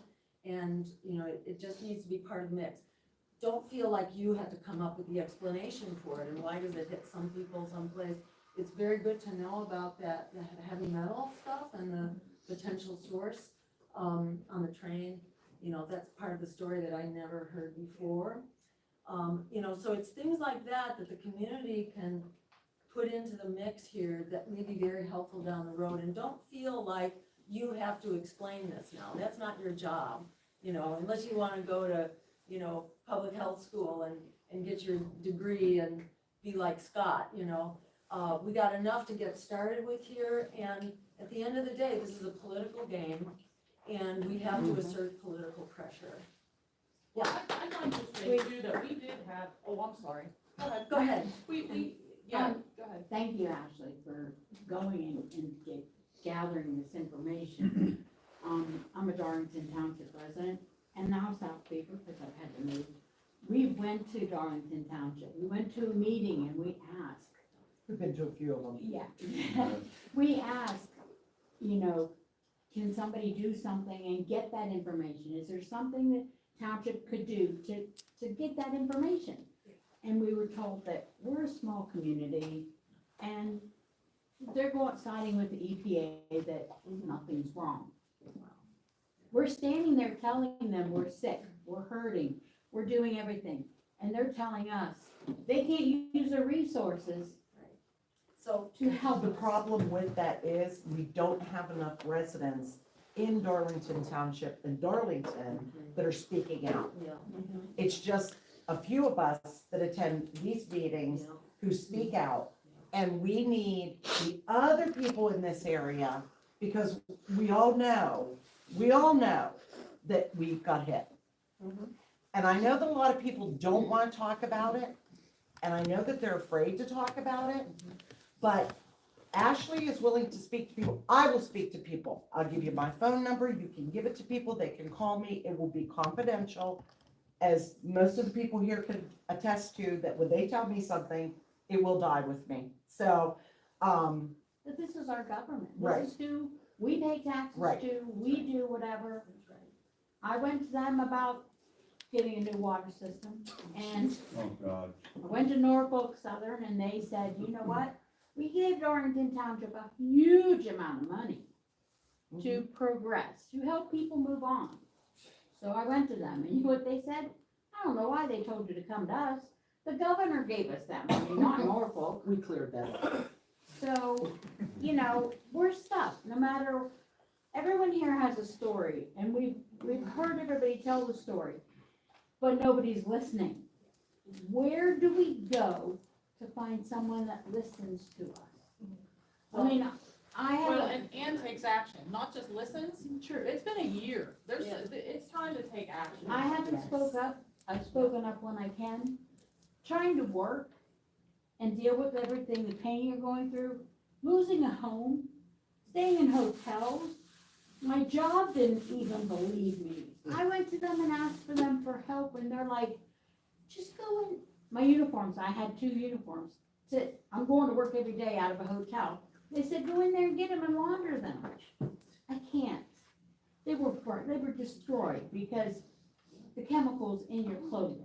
So everything that we're doing and everybody here that's telling a story, we need somebody to listen. That's what we thought Biden was gonna do when he came.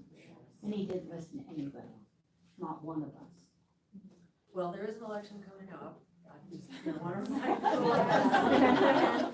I get it. Yeah, but even aside from that, some towns have boards of health that could start to listen to this, that could start to advocate for you. Well, that's kind of where I was going. Yeah, and I would add to that, like, if you can get someone elected onto your city council, do you have a city council? Do you? No, we have township supervisors. The town Yeah, levels. do you have any elected? I wonder if Beaver County would have one. Elected. The commissioners don't want to hear it either, so. now? Yeah, I think so- you're down at Beaver County, the East Coast, Yeah. All the senators, they MIA, Yeah. day one. So we've written to everyone. Yeah. We've written they are not. Well, in that's agreement why with you us. want, consider running someone for that office. We've written to, Everybody. Well, everybody. yeah, exactly, which is why you need someone on your side who's in a position of power. So this money that was given to the township, I'm gonna whistle blow on them. They, Yeah. they couldn't help me, they told me to go back to Norfolk, okay? Because they're using this money in a high interest account. They pulled money out of there, gave some to the fire department. I'm gonna make sure you get through without getting Police tangled up. department. You're very And all I'm welcome. asking for is the help with the water purification system. You So guys I get home might safe, talk to them okay? to go back Yeah? home. Be careful. That's it. Got it, honey? Yeah, I mean, All right. it's There you very go. hard to fight the power when the power is being paid off to Yes. serve someone else. And let me just say that it's a really good time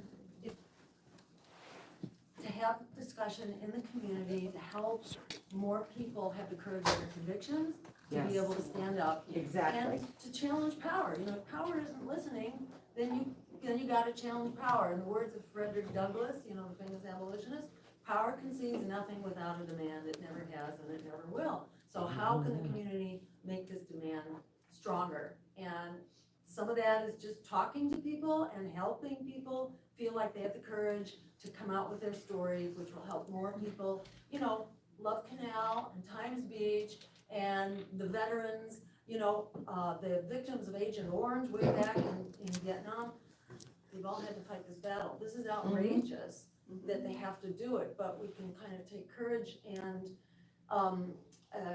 advice and guidance from how they fought these battles.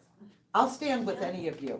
I'll Any stand. of you I would from contact Darlington those Township champions or of the Darlington that want to speak out, that are not being heard, see me after this. I will give you my cell phone number. I will stand with you. Trust me, I've been on enough news programs now, I don't care anymore. So, but it's time for other people's stories to be heard. And if you want to organize, we can help, if we can provide your contact information, like if somebody contacted us, we can Yes. put your information out there. Yeah, I mean, they have focused on East Palestine, and I'm great with that because I know the train derailed over there. We suffered the after effects of the Bentonburg in Darlington Township, Darlington proper, South Beaver. And I think that all these people here need to come together and do what East Palestine's doing. And Well, Yeah, your Palestine's not doing much. hopefully you do better, but when, in my mind, when I think East Palestine, I incorporate everything. I understand that, And but a I lot know of that people some don't. don't. But A what lot I of wanted, people I don't. wanted to bounce off of what Ashley's doing, and then exactly what you said, and kind of what you addressed as well. Initially, they came into town, now I don't know if this was open to Darlington Oh, yeah, residents or we- not, they oh, they did, sent me they home. did an ACE survey. Oh, yeah, we They had told me that. I So was a they Pennsylvania took person. a Yeah. health assessment. All right? Where, excuse my language, where the hell are they now? It's a year later. Shouldn't they be following up 6 months in a year? This shouldn't be left up to us to do what we're doing. We are collateral damage. Yep. And America doesn't run on Duncan, it runs on corruption. That's right. And that train is full force going and leaving us in the dust. Absolutely. They have the ability to come in here, monitor our health symptoms, just touch base.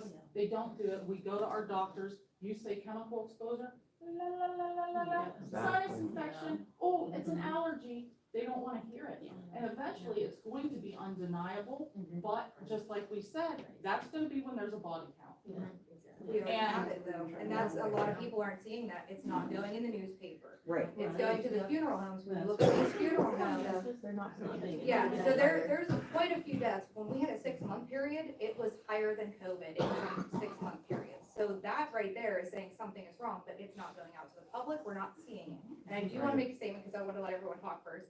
I'm not a doctor, I don't have any background in this, I just took the initiative to start doing it. I live in East Palestine and I made a beautiful connection with people before this happened and an even bigger bond after this happened with people.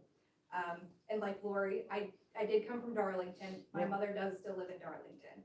So I'm gonna help both. But Lori is a great person to reach out to. If you can't find her, if you can find me, we'll bounce off each other too, because I'm there to help anyone. Yeah. And what we're seeing with media as well. When you look up my name, you don't find me anywhere. But if you look up Ashley McCollum East Palestine, you'll find me. Just like any resident you're hearing from, if you're interested in their story or interested in reaching out to them, look up their name with East Palestine or Lori from Darlington. So you can actually see what's going on in stories, because we have mentioned this out on the media, everything like this.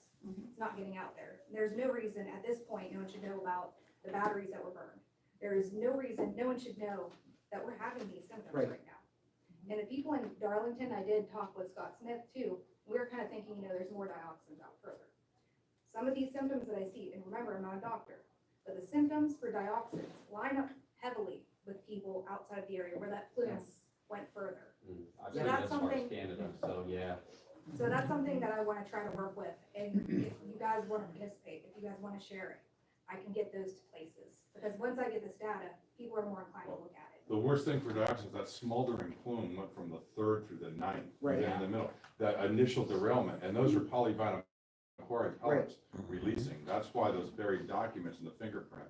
And I'm hearing from the experts, again, one of the meters that exactly what you're saying about the impact into Pennsylvania. And West Virginia too, by the way. The ACE survey that they put out for Pennsylvania, they put online. okay? They hand out postcards, which Yeah. most people didn't even know that that survey took place, okay? And we brought that up to our township supervisors about going, appoint somebody, let it be a volunteer, I would have done it. Go to these people and talk to Well, them. they shut them down in East Palestine. Yeah, They shut down well, the- yeah, but we were told, no, the EPA said this, that, and the other thing. Yeah, we're all good. Yeah, exactly, which is why, at the end of the day, it's a political problem. Yes. Fight this politically, at Yes. every level possible, you know, and that's a question to the community. Where do you have, access to some little seat of power? Because that's a place to start, and it might be, you know, if you had a council where you could get someone elected who could be the voice that could take the fight to a higher level, We're working on that. Could run. Yeah. Dr. Shaw, yeah. yeah. Shout out My to Rick. Hey, question Jill, too is- to piggyback off the question you was asked earlier about like your plan if you was to become president, would that mean like maybe an executive order that could be removed later, like with FEMA, for example, for like emergency evacuation? Like just an Oh. idea? Yes, absolutely, there could be, so I don't know the details on this, but, you know, we're exploring that possibility, that, you know, can the president just say that? I kind of think so. I mean, I think the president can tell FEMA to do whatever the Right. president I wants. agree. So the president could declare a state of emergency and get an evacuation for anyone at risk. And that evacuation lasts as long as, until there is absolutely proven safety. See, and EPA is trying to say it's absolutely proven safe. That's what that's their narrative. That is what they have been saying all along. That's why they're telling both communities in Yes. Ohio and Pennsylvania, That's there's right. nothing to see here. You don't need to Yep. look at the data. Your symptoms, they're just coincidental. Yeah, and that's why you need someone who's not We have allergies representing the here. industry to And make how these would judgments. how would that get changed? How would we, us, Yeah. and there's a small room here, that we should be lined up, that parking lot should be full of people standing there, but it's not. Yeah.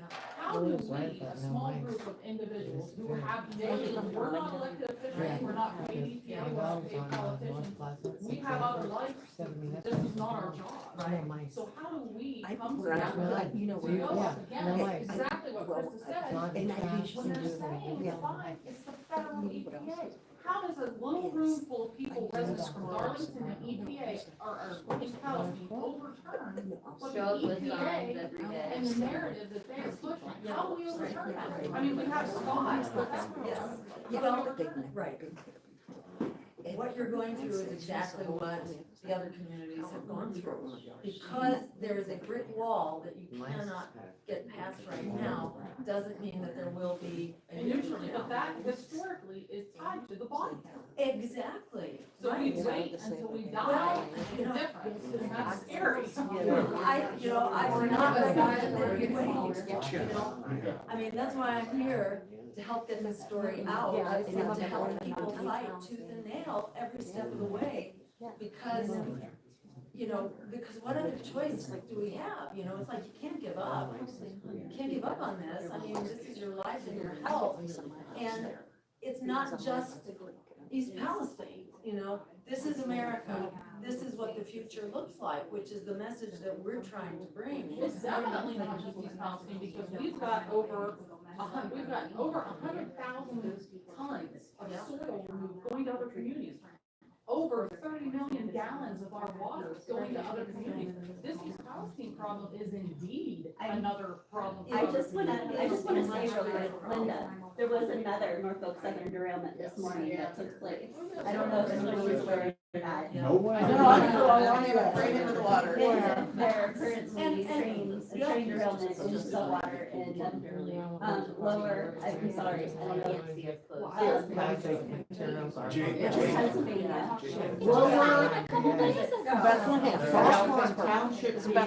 Lower what? Pennsylvania. Bethlehem? Bethlehem.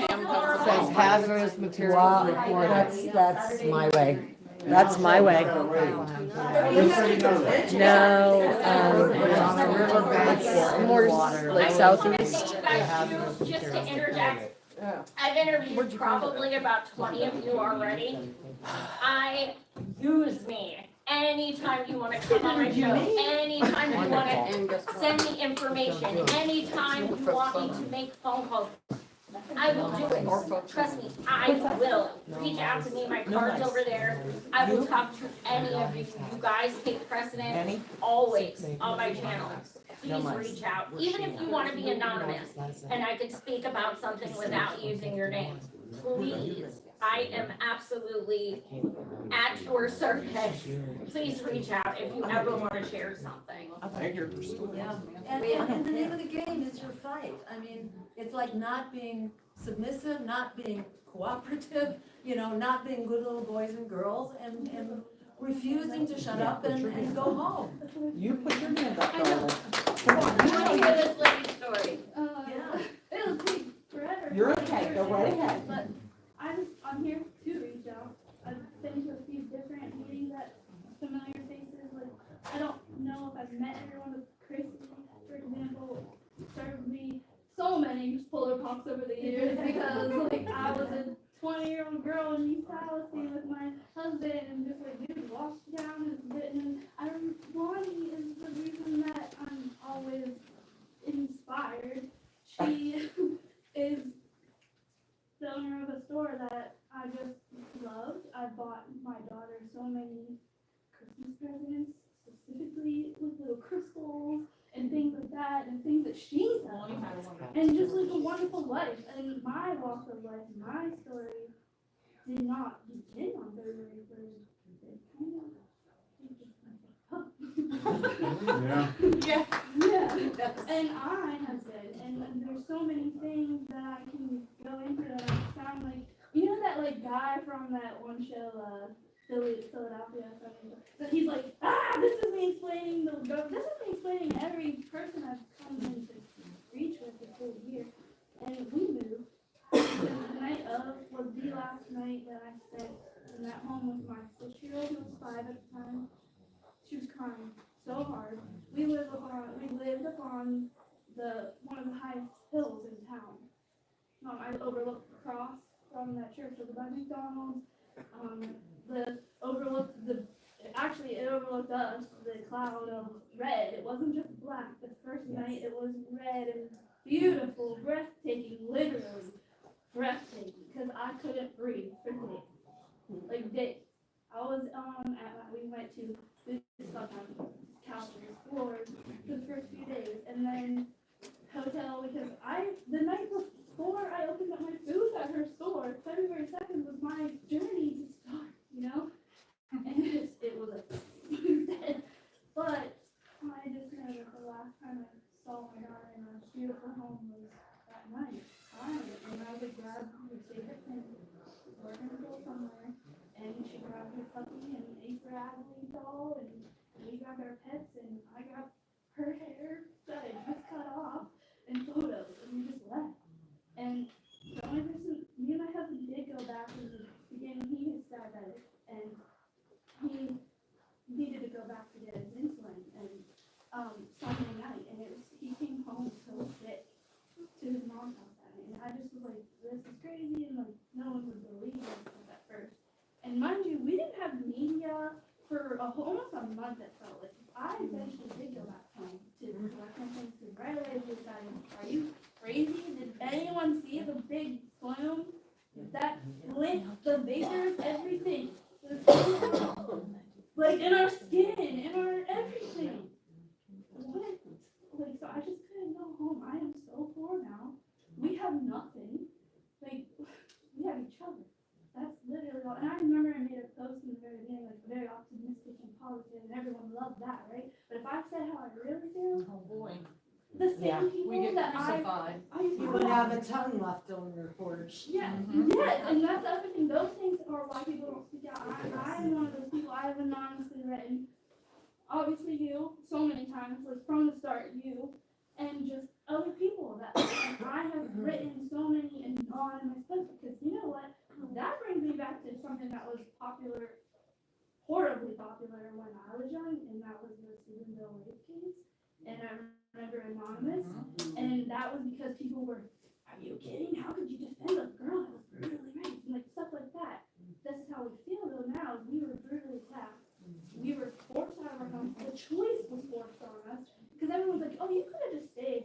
I could have. But then I would be sitting here, like everyone else, terrified. I'm still terrified when I moved. So what is the point? Our property was raped.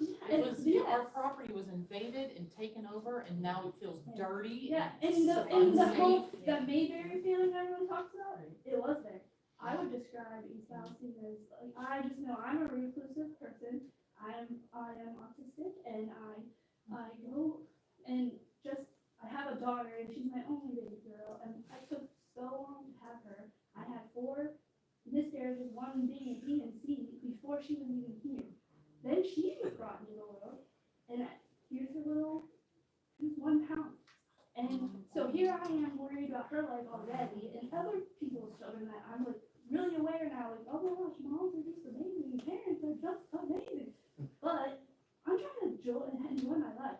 Every day we would walk, we would use the resources of East Palestine, my favorite town. I love that town, but now I hate it. Yes. I hate Yeah. almost every Yes. soul that I have. Not you guys are all new, but like, It's okay. She didn't want to come and take out part. We understand. No, for real though, Okay, that's what well, it is. we And to understand. those people, like, the same old, I've seen in the comments, oh, the same old story from the same old Yeah. crowd. That's people that I know and love are saying these things. And it's like, what are you, Our communities are broken, yes. and there's this corruption, and then there's so many other things that you can't even begin to, it's just the trajectory has changed so much. And they have to, they are not being held accountable. I know for a fact, I haven't been compensated at all. I also just want to like free of it, but then I'm like, here, everything happens for a reason. Well, here we are, it did happen to us in East Palestine. Why? Well, that's us to figure it out, I guess. And I guess they want us to be addressed, and we kind of always been one, I guess, but magnesium in East Liverpool, and like, I have the most crooked teeth, but guess what? Every time I've been to the dentist, you're healthy. But this last year, my teeth feel like they are coming out of my body. Like, I just know that they are wiggling and it's not normal.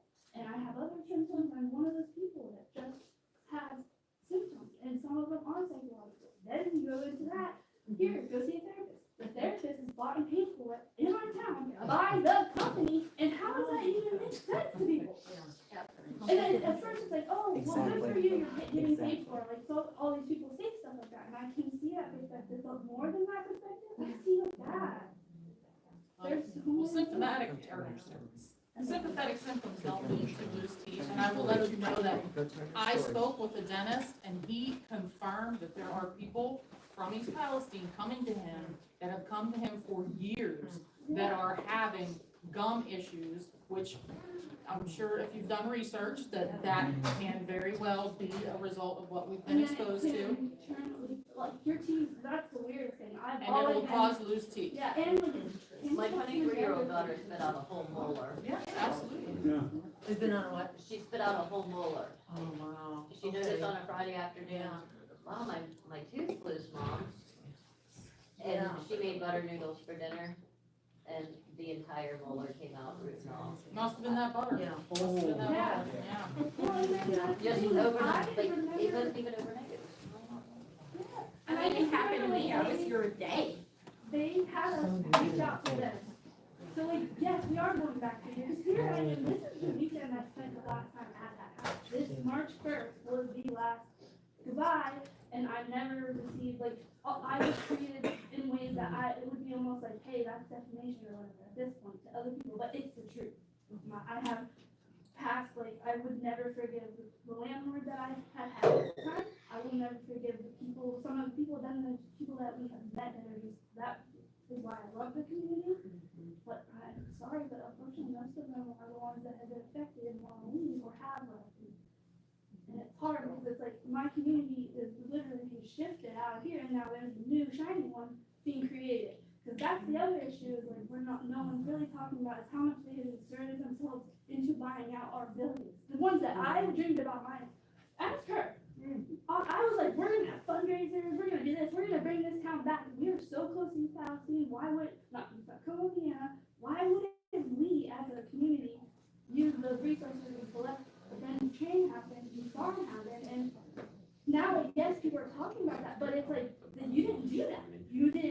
yourself.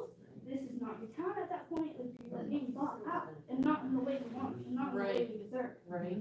And then, and like, there are people that even have reached out to me, and I feel like I'm odd nobody, essentially, because in a group of our entire town, what's almost 5,000, I'm one of those souls. So, and if I feel that way, I'm sure that I have other people, and I'm like, This is what I saw. This is what I saw. Okay. Just gonna talk.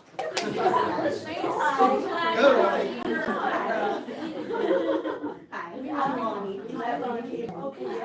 My name is Lonnie Miller. My home is on East Clark Street in East Palestine. I've lived there for 30 years. This year would be 30 years that I've lived there with my husband and my son. My son just turned 21 last year during all of this. What a way to start your young life, adult life.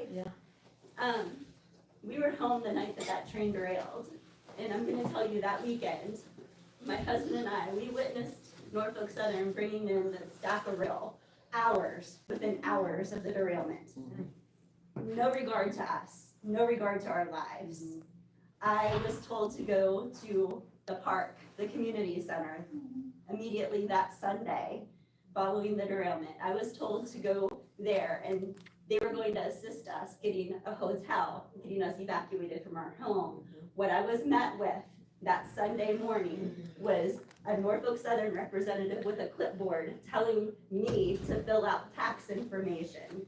No regard, no urgency to get us out of our house immediately. It was fill out this tax form.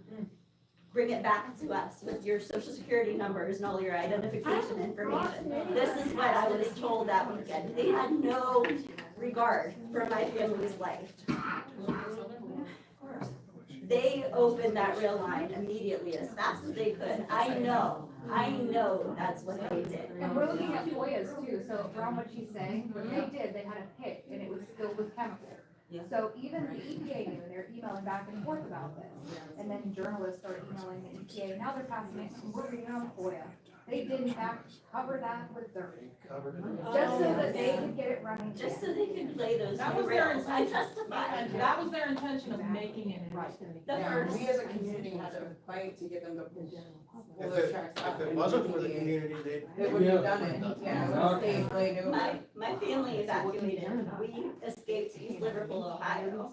And during that time, I fought trying to contact as many people as I possibly could. And the one person that responded to me was Senator Douglas Mastriano of Pennsylvania. That's right. And I'm so thankful for that man. He was not a politician first, he was a human first. He cared about my family's lives.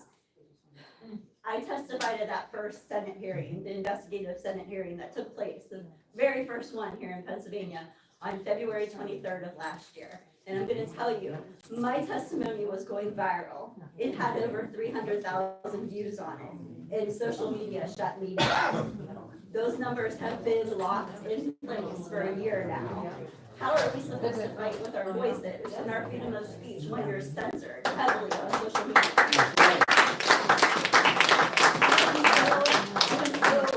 I'm at the point right now, I am so sick and tired. I am so sick and tired. Social media being censored in our own community now, It's- they have the new website, and that's what I'm You first can't thing see to that. notice is all of the. Our own mayor, there's a video of our own mayor saying that he has to control the narrative in our village. He admits it on video, saying he has to control the narrative. If everything is fine, why do you have to control the narrative? Talking about Amen. Yeah. Amen, Lonnie. This is what I came back to. Yes, I was running a small business in East Palestine as well. That was my dream. That was my American dream that I waited 20 years for. I gave it all up because these people were putting businesses in front of my family's lives. No one ever contacted us at Ground Zero asking how we were doing. No one.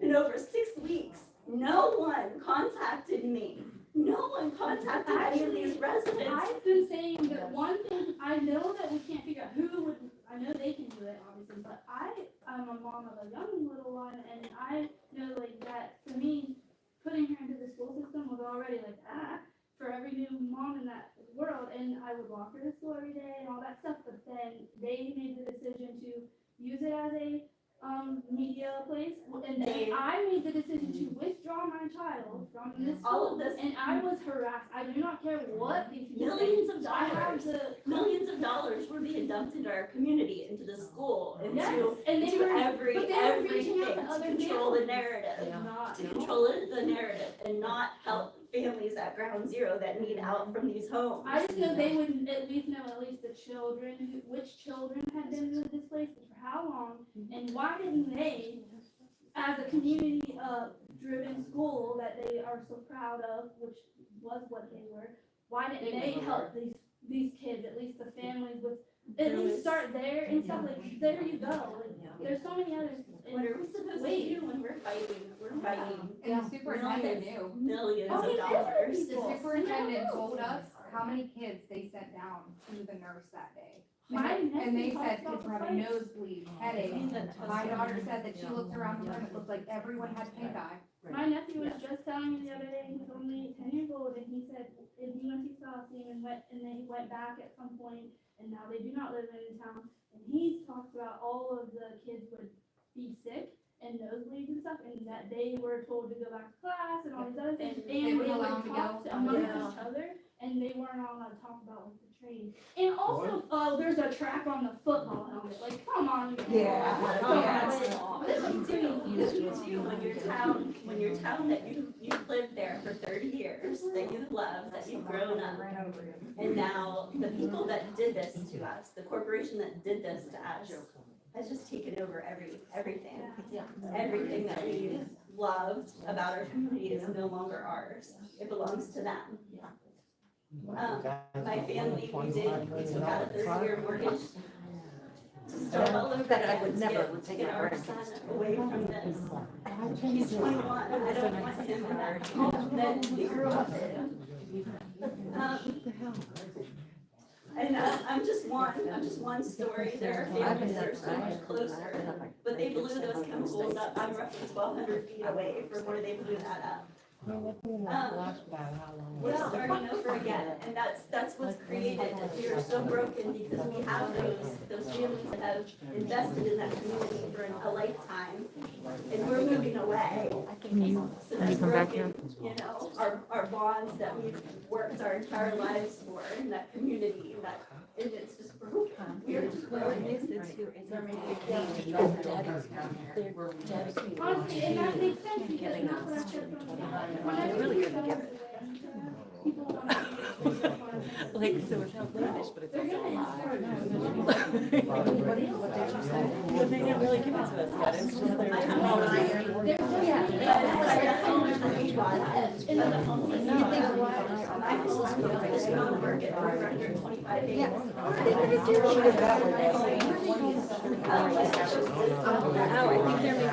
they're making it like a training. So I'm obviously.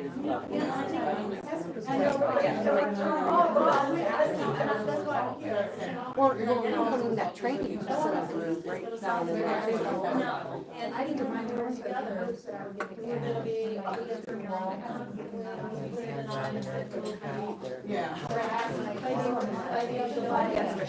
Well, that's where I live too. I didn't know that. She was right.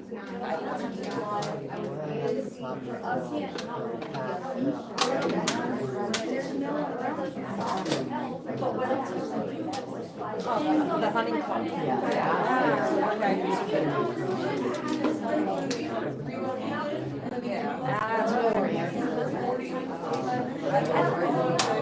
Yeah, we didn't know any of those people. They were way too far. But I know what you're talking about, because that's how I drove to work. Yeah. Talking about the ones that have the chicken eggs. Yeah, I'm like, that's your daughter? That's your daughter? Yeah, but you're, they're right there on the corner where you pick up trucks.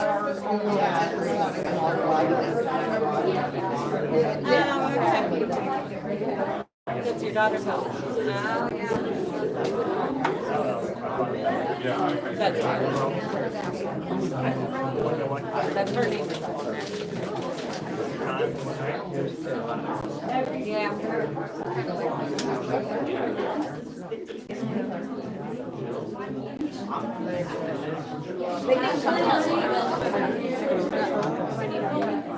Yeah. Has results back from her. I'll leave this for you, for the media, because you're right here. Oh, no, they never asked me. Hey, folks, anybody that's here in this room, guys, I know you guys are all kind of talking amongst yourselves. For those of you, just really, really quick, 2 seconds of your time. I'm known as Soup Mama. It's nice to meet some of you that I haven't met, and lovely to see a lot of you that I already know. Guys, some of you may know me from last year. Our group came in, we brought around the equivalent of like 5 tractor trailer loads of donated goods for your area for relief, to help you guys out. I know that I don't have the solutions or the power to help you guys completely, but we are doing another donation drive for your areas.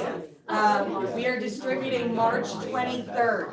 I printed out flyers up here, guys. Social media, as you know, does not like the words East Palestine. It does not like the word Ohio. It does not like the word donation, relief, effort. Please grab these, put them everywhere, send them to everyone you know. Please help us help you guys. March 23rd, we will be back. We're working with the way station. They're keeping, we have a drop ship address. People have been sending stuff in, they're keeping it under lock and key for us till the 23rd. We are going to be driving donations in as well, from what I understand. So please, guys, help us help you. We have a bunch of videos out on our social media too, little 1.5 minute, 2 minute ones. Send them everywhere. They're censoring them, telling me that your medical symptoms and photos is pornography, abuse, and graphic content, and they're censoring it. They're taking it down, and literally the most pornographic thing you saw was someone's knee, okay? So this is what, and that's TikTok, okay? So everybody thinks TikTok's so great? No, it's not. That's my most censored platform. If you don't know how to get a hold of us, I have pamphlets here, explains who I am, where we are, how to get a hold of us. Please take these along, guys, and spread them absolutely everywhere so we can try and help you guys just offset your basic monthly costs, food, water, medicines, cleaning supplies, so you guys can get caught up on everything else. Will that include Darlington area? Yeah, so we did like the 5 towns or whatever that we listed, 5 or 6 towns that we did last time. Same thing, you know, we're gonna have everybody come on out, you know, we'll try and, yep, just like before, so. Very good. So yeah, guys, I just wanted to say that before you guys take off, since everybody's kind of getting to the end of the day. And I love you guys, thank you. Thank you guys so much for coming. And I want to thank the viewers. Because of you guys, since July, I've been able to raise $14,000 to help with mutual aid for the community. I am not done. I'm gonna keep it. So thank you so much.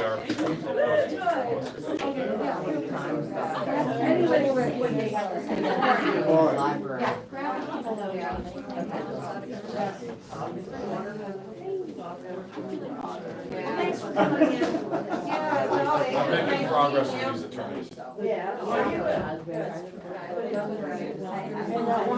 And you're on one of those charges, so I'll email you guys. Well, we were trying to get a picture of the one side, and you were moving it, we're like, that's. I'm gonna email all this stuff.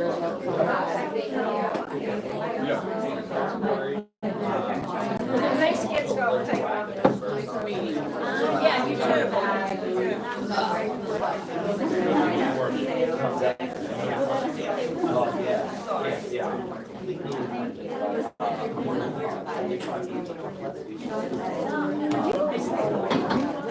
You guys, we have cases of water outside in Randy's truck. Can you write your email? Just give me your contact. I love what you're doing. Hey, we're so soon going to work. Think about it. We're gonna buy concrete. You have to take the trees on the first street. That's right. Yeah.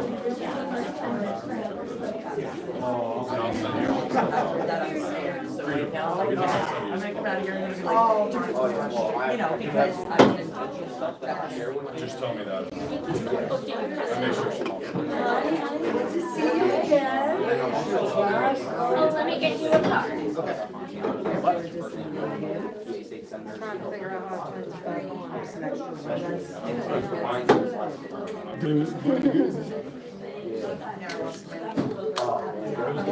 I'm sorry. How do you do it?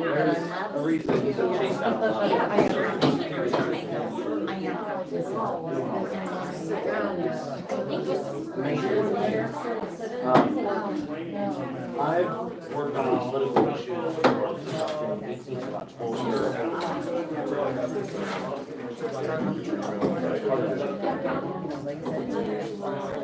Yeah, I have a massive.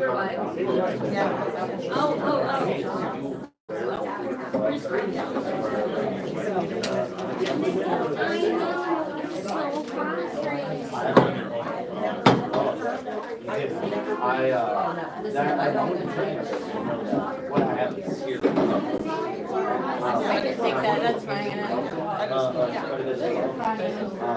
Would you rather have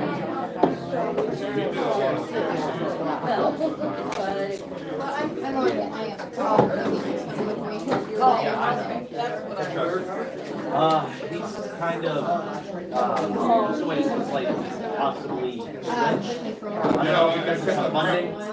As the money flows into him, it's gonna go quiet. You gotta realize, it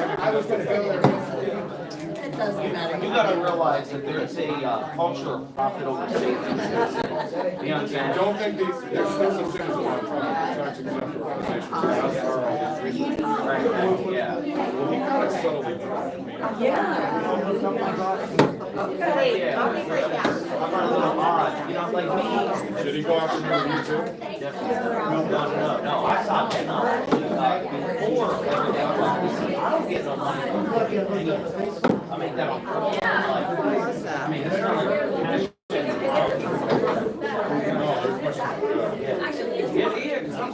Nobody,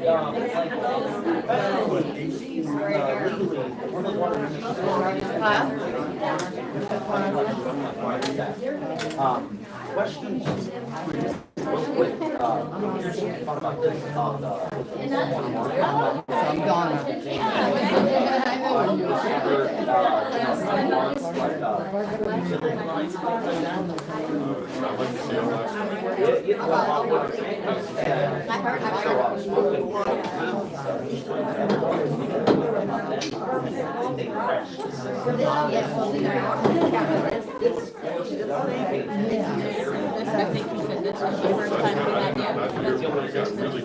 Oh, yeah. Yeah, and that's like maybe 1% of what I got. You're the lady.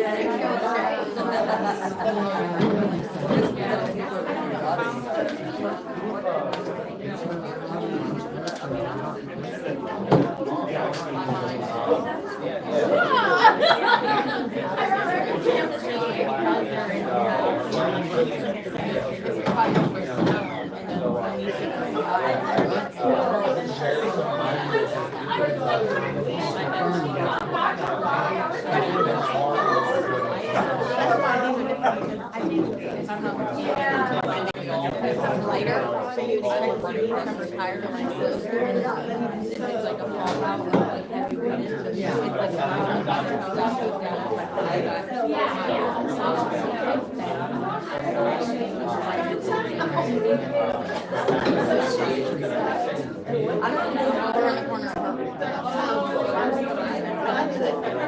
we're like right next to it. Yeah. Yes. We're in the corner of park, like right here.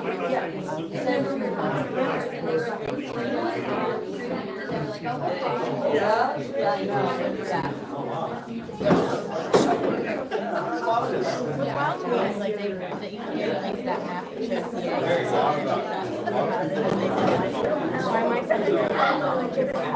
we actually had to evacuate the day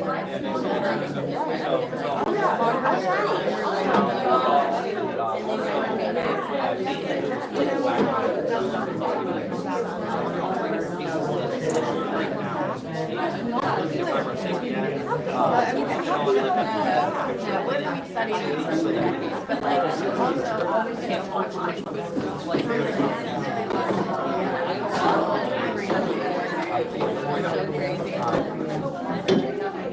yeah, I was I'm so curious. I was wondering. I can't even breathe. The smell is so bad. Everything. You guys all have not done it, right? So they wanted to find out under my utility. Yeah, everyone's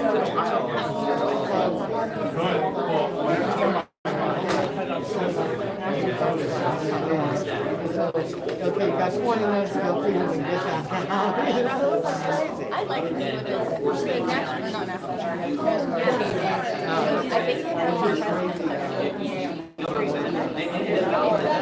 Yeah, yeah. Like apply it through who are living right next to it. It's like, it actually does something as well.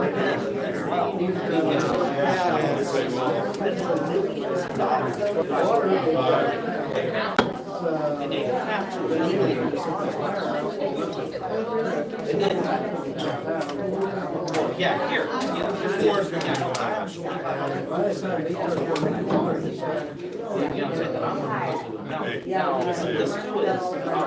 it would also fit in this way. There's undiscovered contamination underneath that possibly has contamination. It's just waiting for the gaseous vapor and recontaminate you guys afterwards, even if it happens. So just think about that. You get what I'm saying? Yeah. So I think there's a lot of flavor. I mean, I've been thinking about that for a long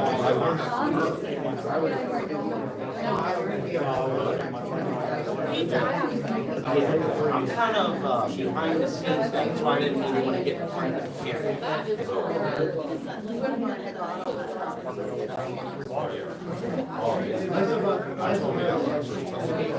thank you. You're welcome. Thank you for coming. Yeah, it was nice meeting you. It's always nice putting out a family voice.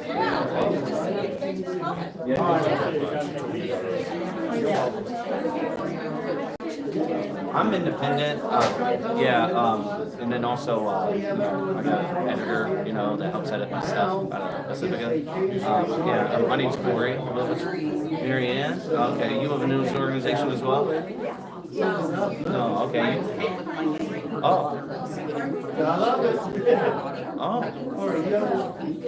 Okay. So you guys are local? Oh, okay, yeah. Yeah, I'm also like a political activist. I've been on this since the beginning. This really touched me. I've been doing political activist work, especially with like environmental issues since I've been like 18. That's really why I wanted to even be an independent journalist, to help get my foot in the door and get these issues out there, as well. Because that's really the catalyst of me. Yeah. Oh yeah. I take no money from any of this. Me, I'm from Canton actually. I drove an hour and 20 minutes to get here. Yeah, it's I will. You are. Oh really? That's funny. well, I am engaged, but yeah. That's funny though. I hope good things at least. I don't know. I wasn't born in Canton, no, I can say that at least. I was born in Doctor's Hospital, some Maslin. Yeah. It's I don't know. This is an interesting developing situation, obviously.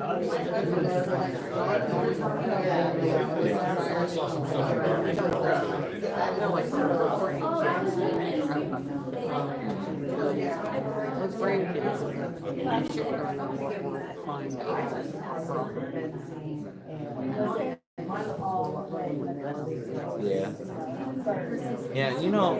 I'm gonna always try to remind you guys of this too. I got a motto. It's profit over safety, please people. You get what I'm saying? That's the culture they cultivate. This could have happened in Sebring. Yeah. This could have happened in Salem. Technically, it did. Technically, it did because of the area of contamination. Now, let me ask you this: there's an aquifer system that a lot of you guys don't seem to have knowledge of that is underneath all this. That's 5 different states. You get what I'm saying? If that's contaminated, you'd have to put a well, according to experts I've talked to, like well drillers and like pneumatic experts and like environmental geologists. I've talked to so many people on this, like experts that know. And they would have to put a well roughly every 1 mile. And mind you, this has never been done, so this is theoretical. Every 1 mile to pull up the water, clean it, and then put it back down. And that's if it doesn't get recontaminated with the ground soil and everything else. You get what I'm saying? Yeah, it's insane. Yeah, you know, it's like, I mean, you got to realize this is what, $110 million federal cleanup at Times Beach, Missouri. Now the whole area is still closed down. You know, it's very interesting. Yeah, but was you? Let me ask you guys this: was you and your granddaughter? You said, or daughter? Oh, I got you. But you guys both live in the area, then, right? Okay. Have you guys? Was you guys part of the original congressional state hearing for Doug Marciano? Actually, because part of the reason I'm here is trying to find people for witness testimonies that would be willing to give written testimony for that. So I can. Doug Marciano. He's a Pennsylvania state senator.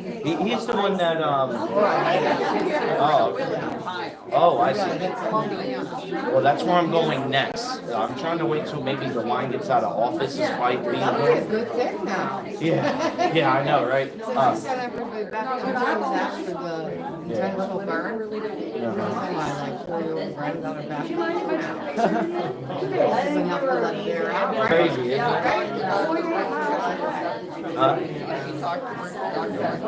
No, not yet. Yeah, I've reached out though. I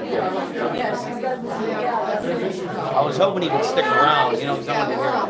Guys, they have another rental today, so we're gonna have to wrap it up. So Let's crash the baby shower If you don't mind, give contact information. We could talk more about this later on if you want. It could be completely off the record too, by the way.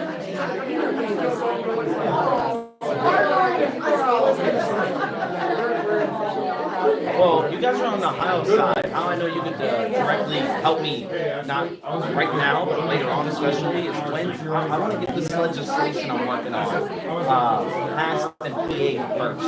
You know, because I have a lot of support over there, like Doug Marciano and a lot of other senators and whatnot.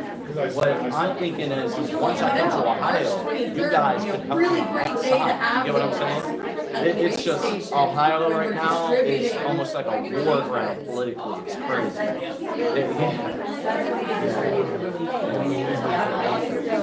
I got you. No, thank you though. Well, hey, it was nice meeting you. You as well. Oh, yes. We gotta fight for our kids.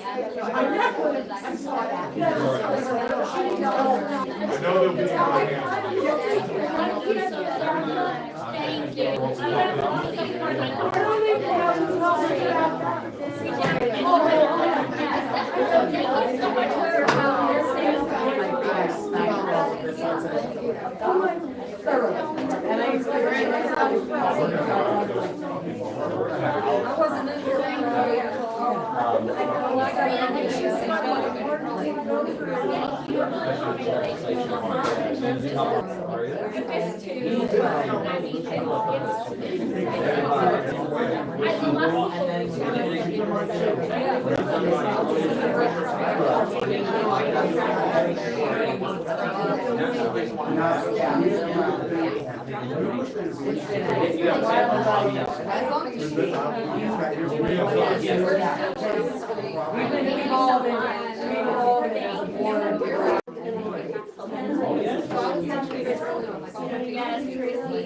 Can we get a group photo before we leave? Kind of. Money, get it! Yeah, so I made sure Chair Brown did that. Okay, He has been out with that. His office has been helping with the and allow this fund to reimburse us. Randy, can you take it? Where are we gonna go? Listen, I'll take some, they'll end up on my page, no worries. Yeah, everybody's present. Yeah. That's the goal here. Group photo, guys. I'm going, go ahead. Okay.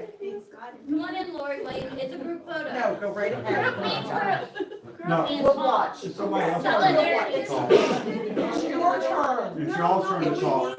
We need you. Oh, we're all in here. All right. Get in there, guys. Okay, I'll be back here. You stand in front, because you're popular. You guys all look awesome. Yes.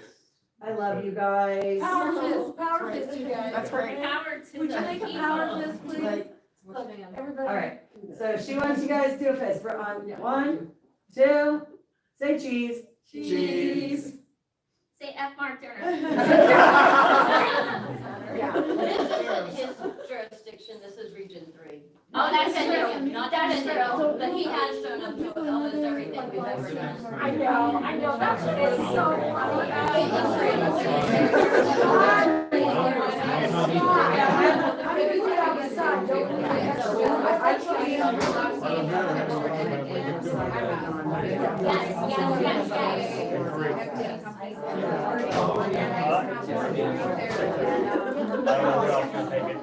We got one more road. Oh, good to see you. Oh, yes, listen, I'm so glad I saw you here today. Everybody who's left here? Yes. Yes, absolutely. Okay, that's right. Yes. Would you be able to organize on your side, let me know when you guys have that ready, as far as assistance for people to do something? I mean, here's what I'm thinking. There's no consensus.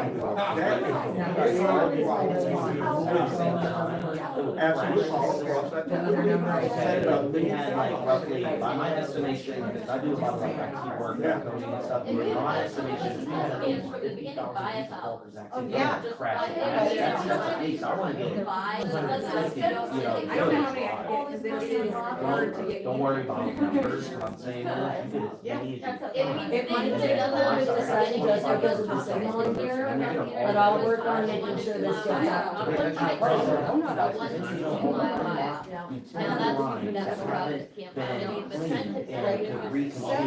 This is the interesting part, though, okay? You get It's a what I'm 1 saying? to 2 mile buyout, but if Yeah, you. so. Are you a redditor? Huh?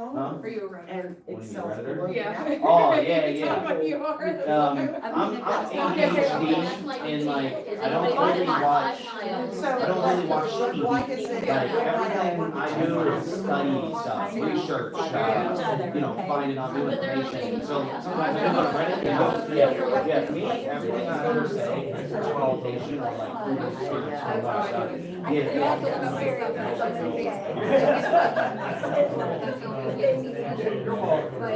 look at this from the beginning, I've been doing this from the beginning, I even. I've seen you all through. Everything, yeah, so any, anything that I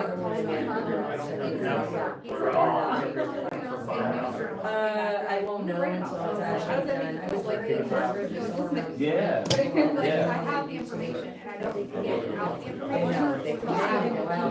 It's scary once you start to research stuff and you're kind of being viewed as something, right? It sounds like different. You know, it's almost like you tend to just like. Thank you for being here. Yeah. Thank you. Thank you. Oh,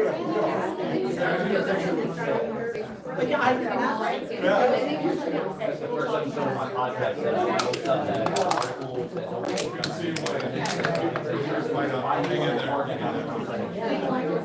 It's literally the title. It's like, it's so surprising to me, like, you know, like one man said it's scientific, like, in an aspect of, I don't believe in anything, I believe what's most probable in that moment in time based on what evidence is said. It goes right back to I think the problem is what you think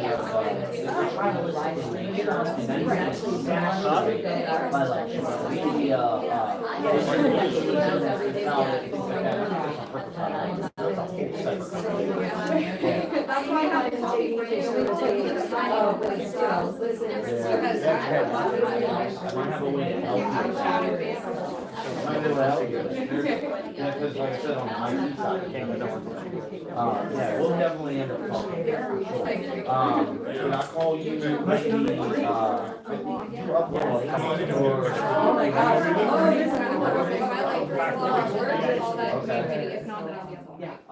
Next Wednesday, we get call maybe like, 1 o'clock-ish? Okay, cool, and then, and I can get an hour of your time. Okay, sounds great. I got somebody. Okay. So, you guys will have to make sure you keep an eye on my Yeah, Facebook yeah, no, page that's and okay. other socials. Would you text me that? It's because it's, yeah, I already know that. You know what I mean? Like, You and I were talking about that. Yes. Like, that is the only. Yeah, up in that area, yes. And people are just. 245? This whole thing could have been avoided. If all of a sudden we just. Well, that's the whole She said it's okay if we don't go to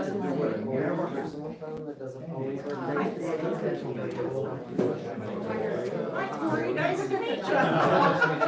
She's probably already scheduled to testify at those. Which I am.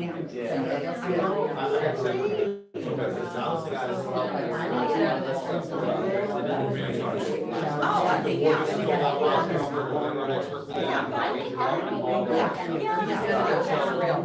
My number, so you can.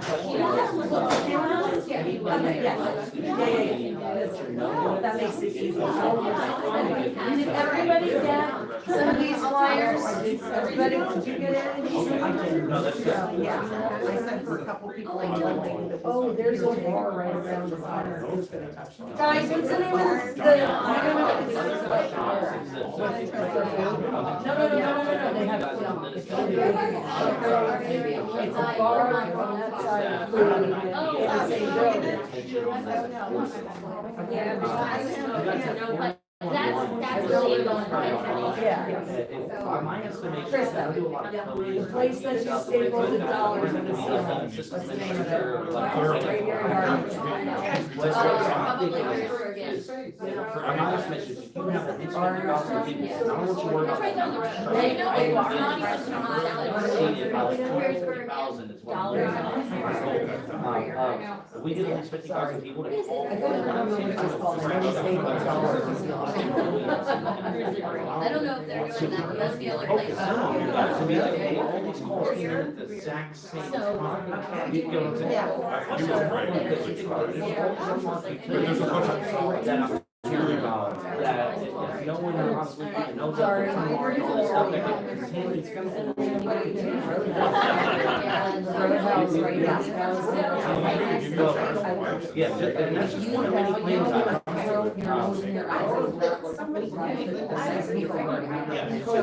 They still have people that come in and get the band. They've never been here. It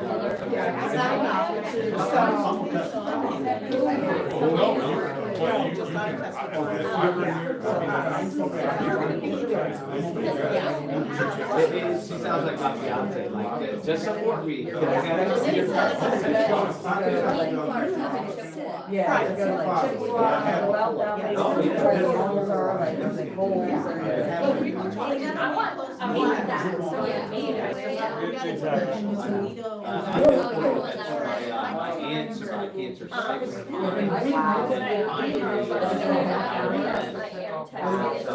yeah, strong woman, man. Well, so far, I miss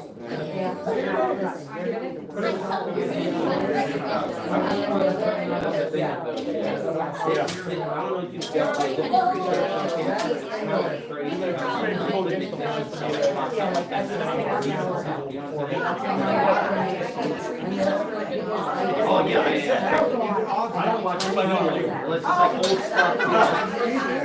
Yeah, unless it's like Sopranos or I want to feel better. Oh, yeah. Oh, yeah.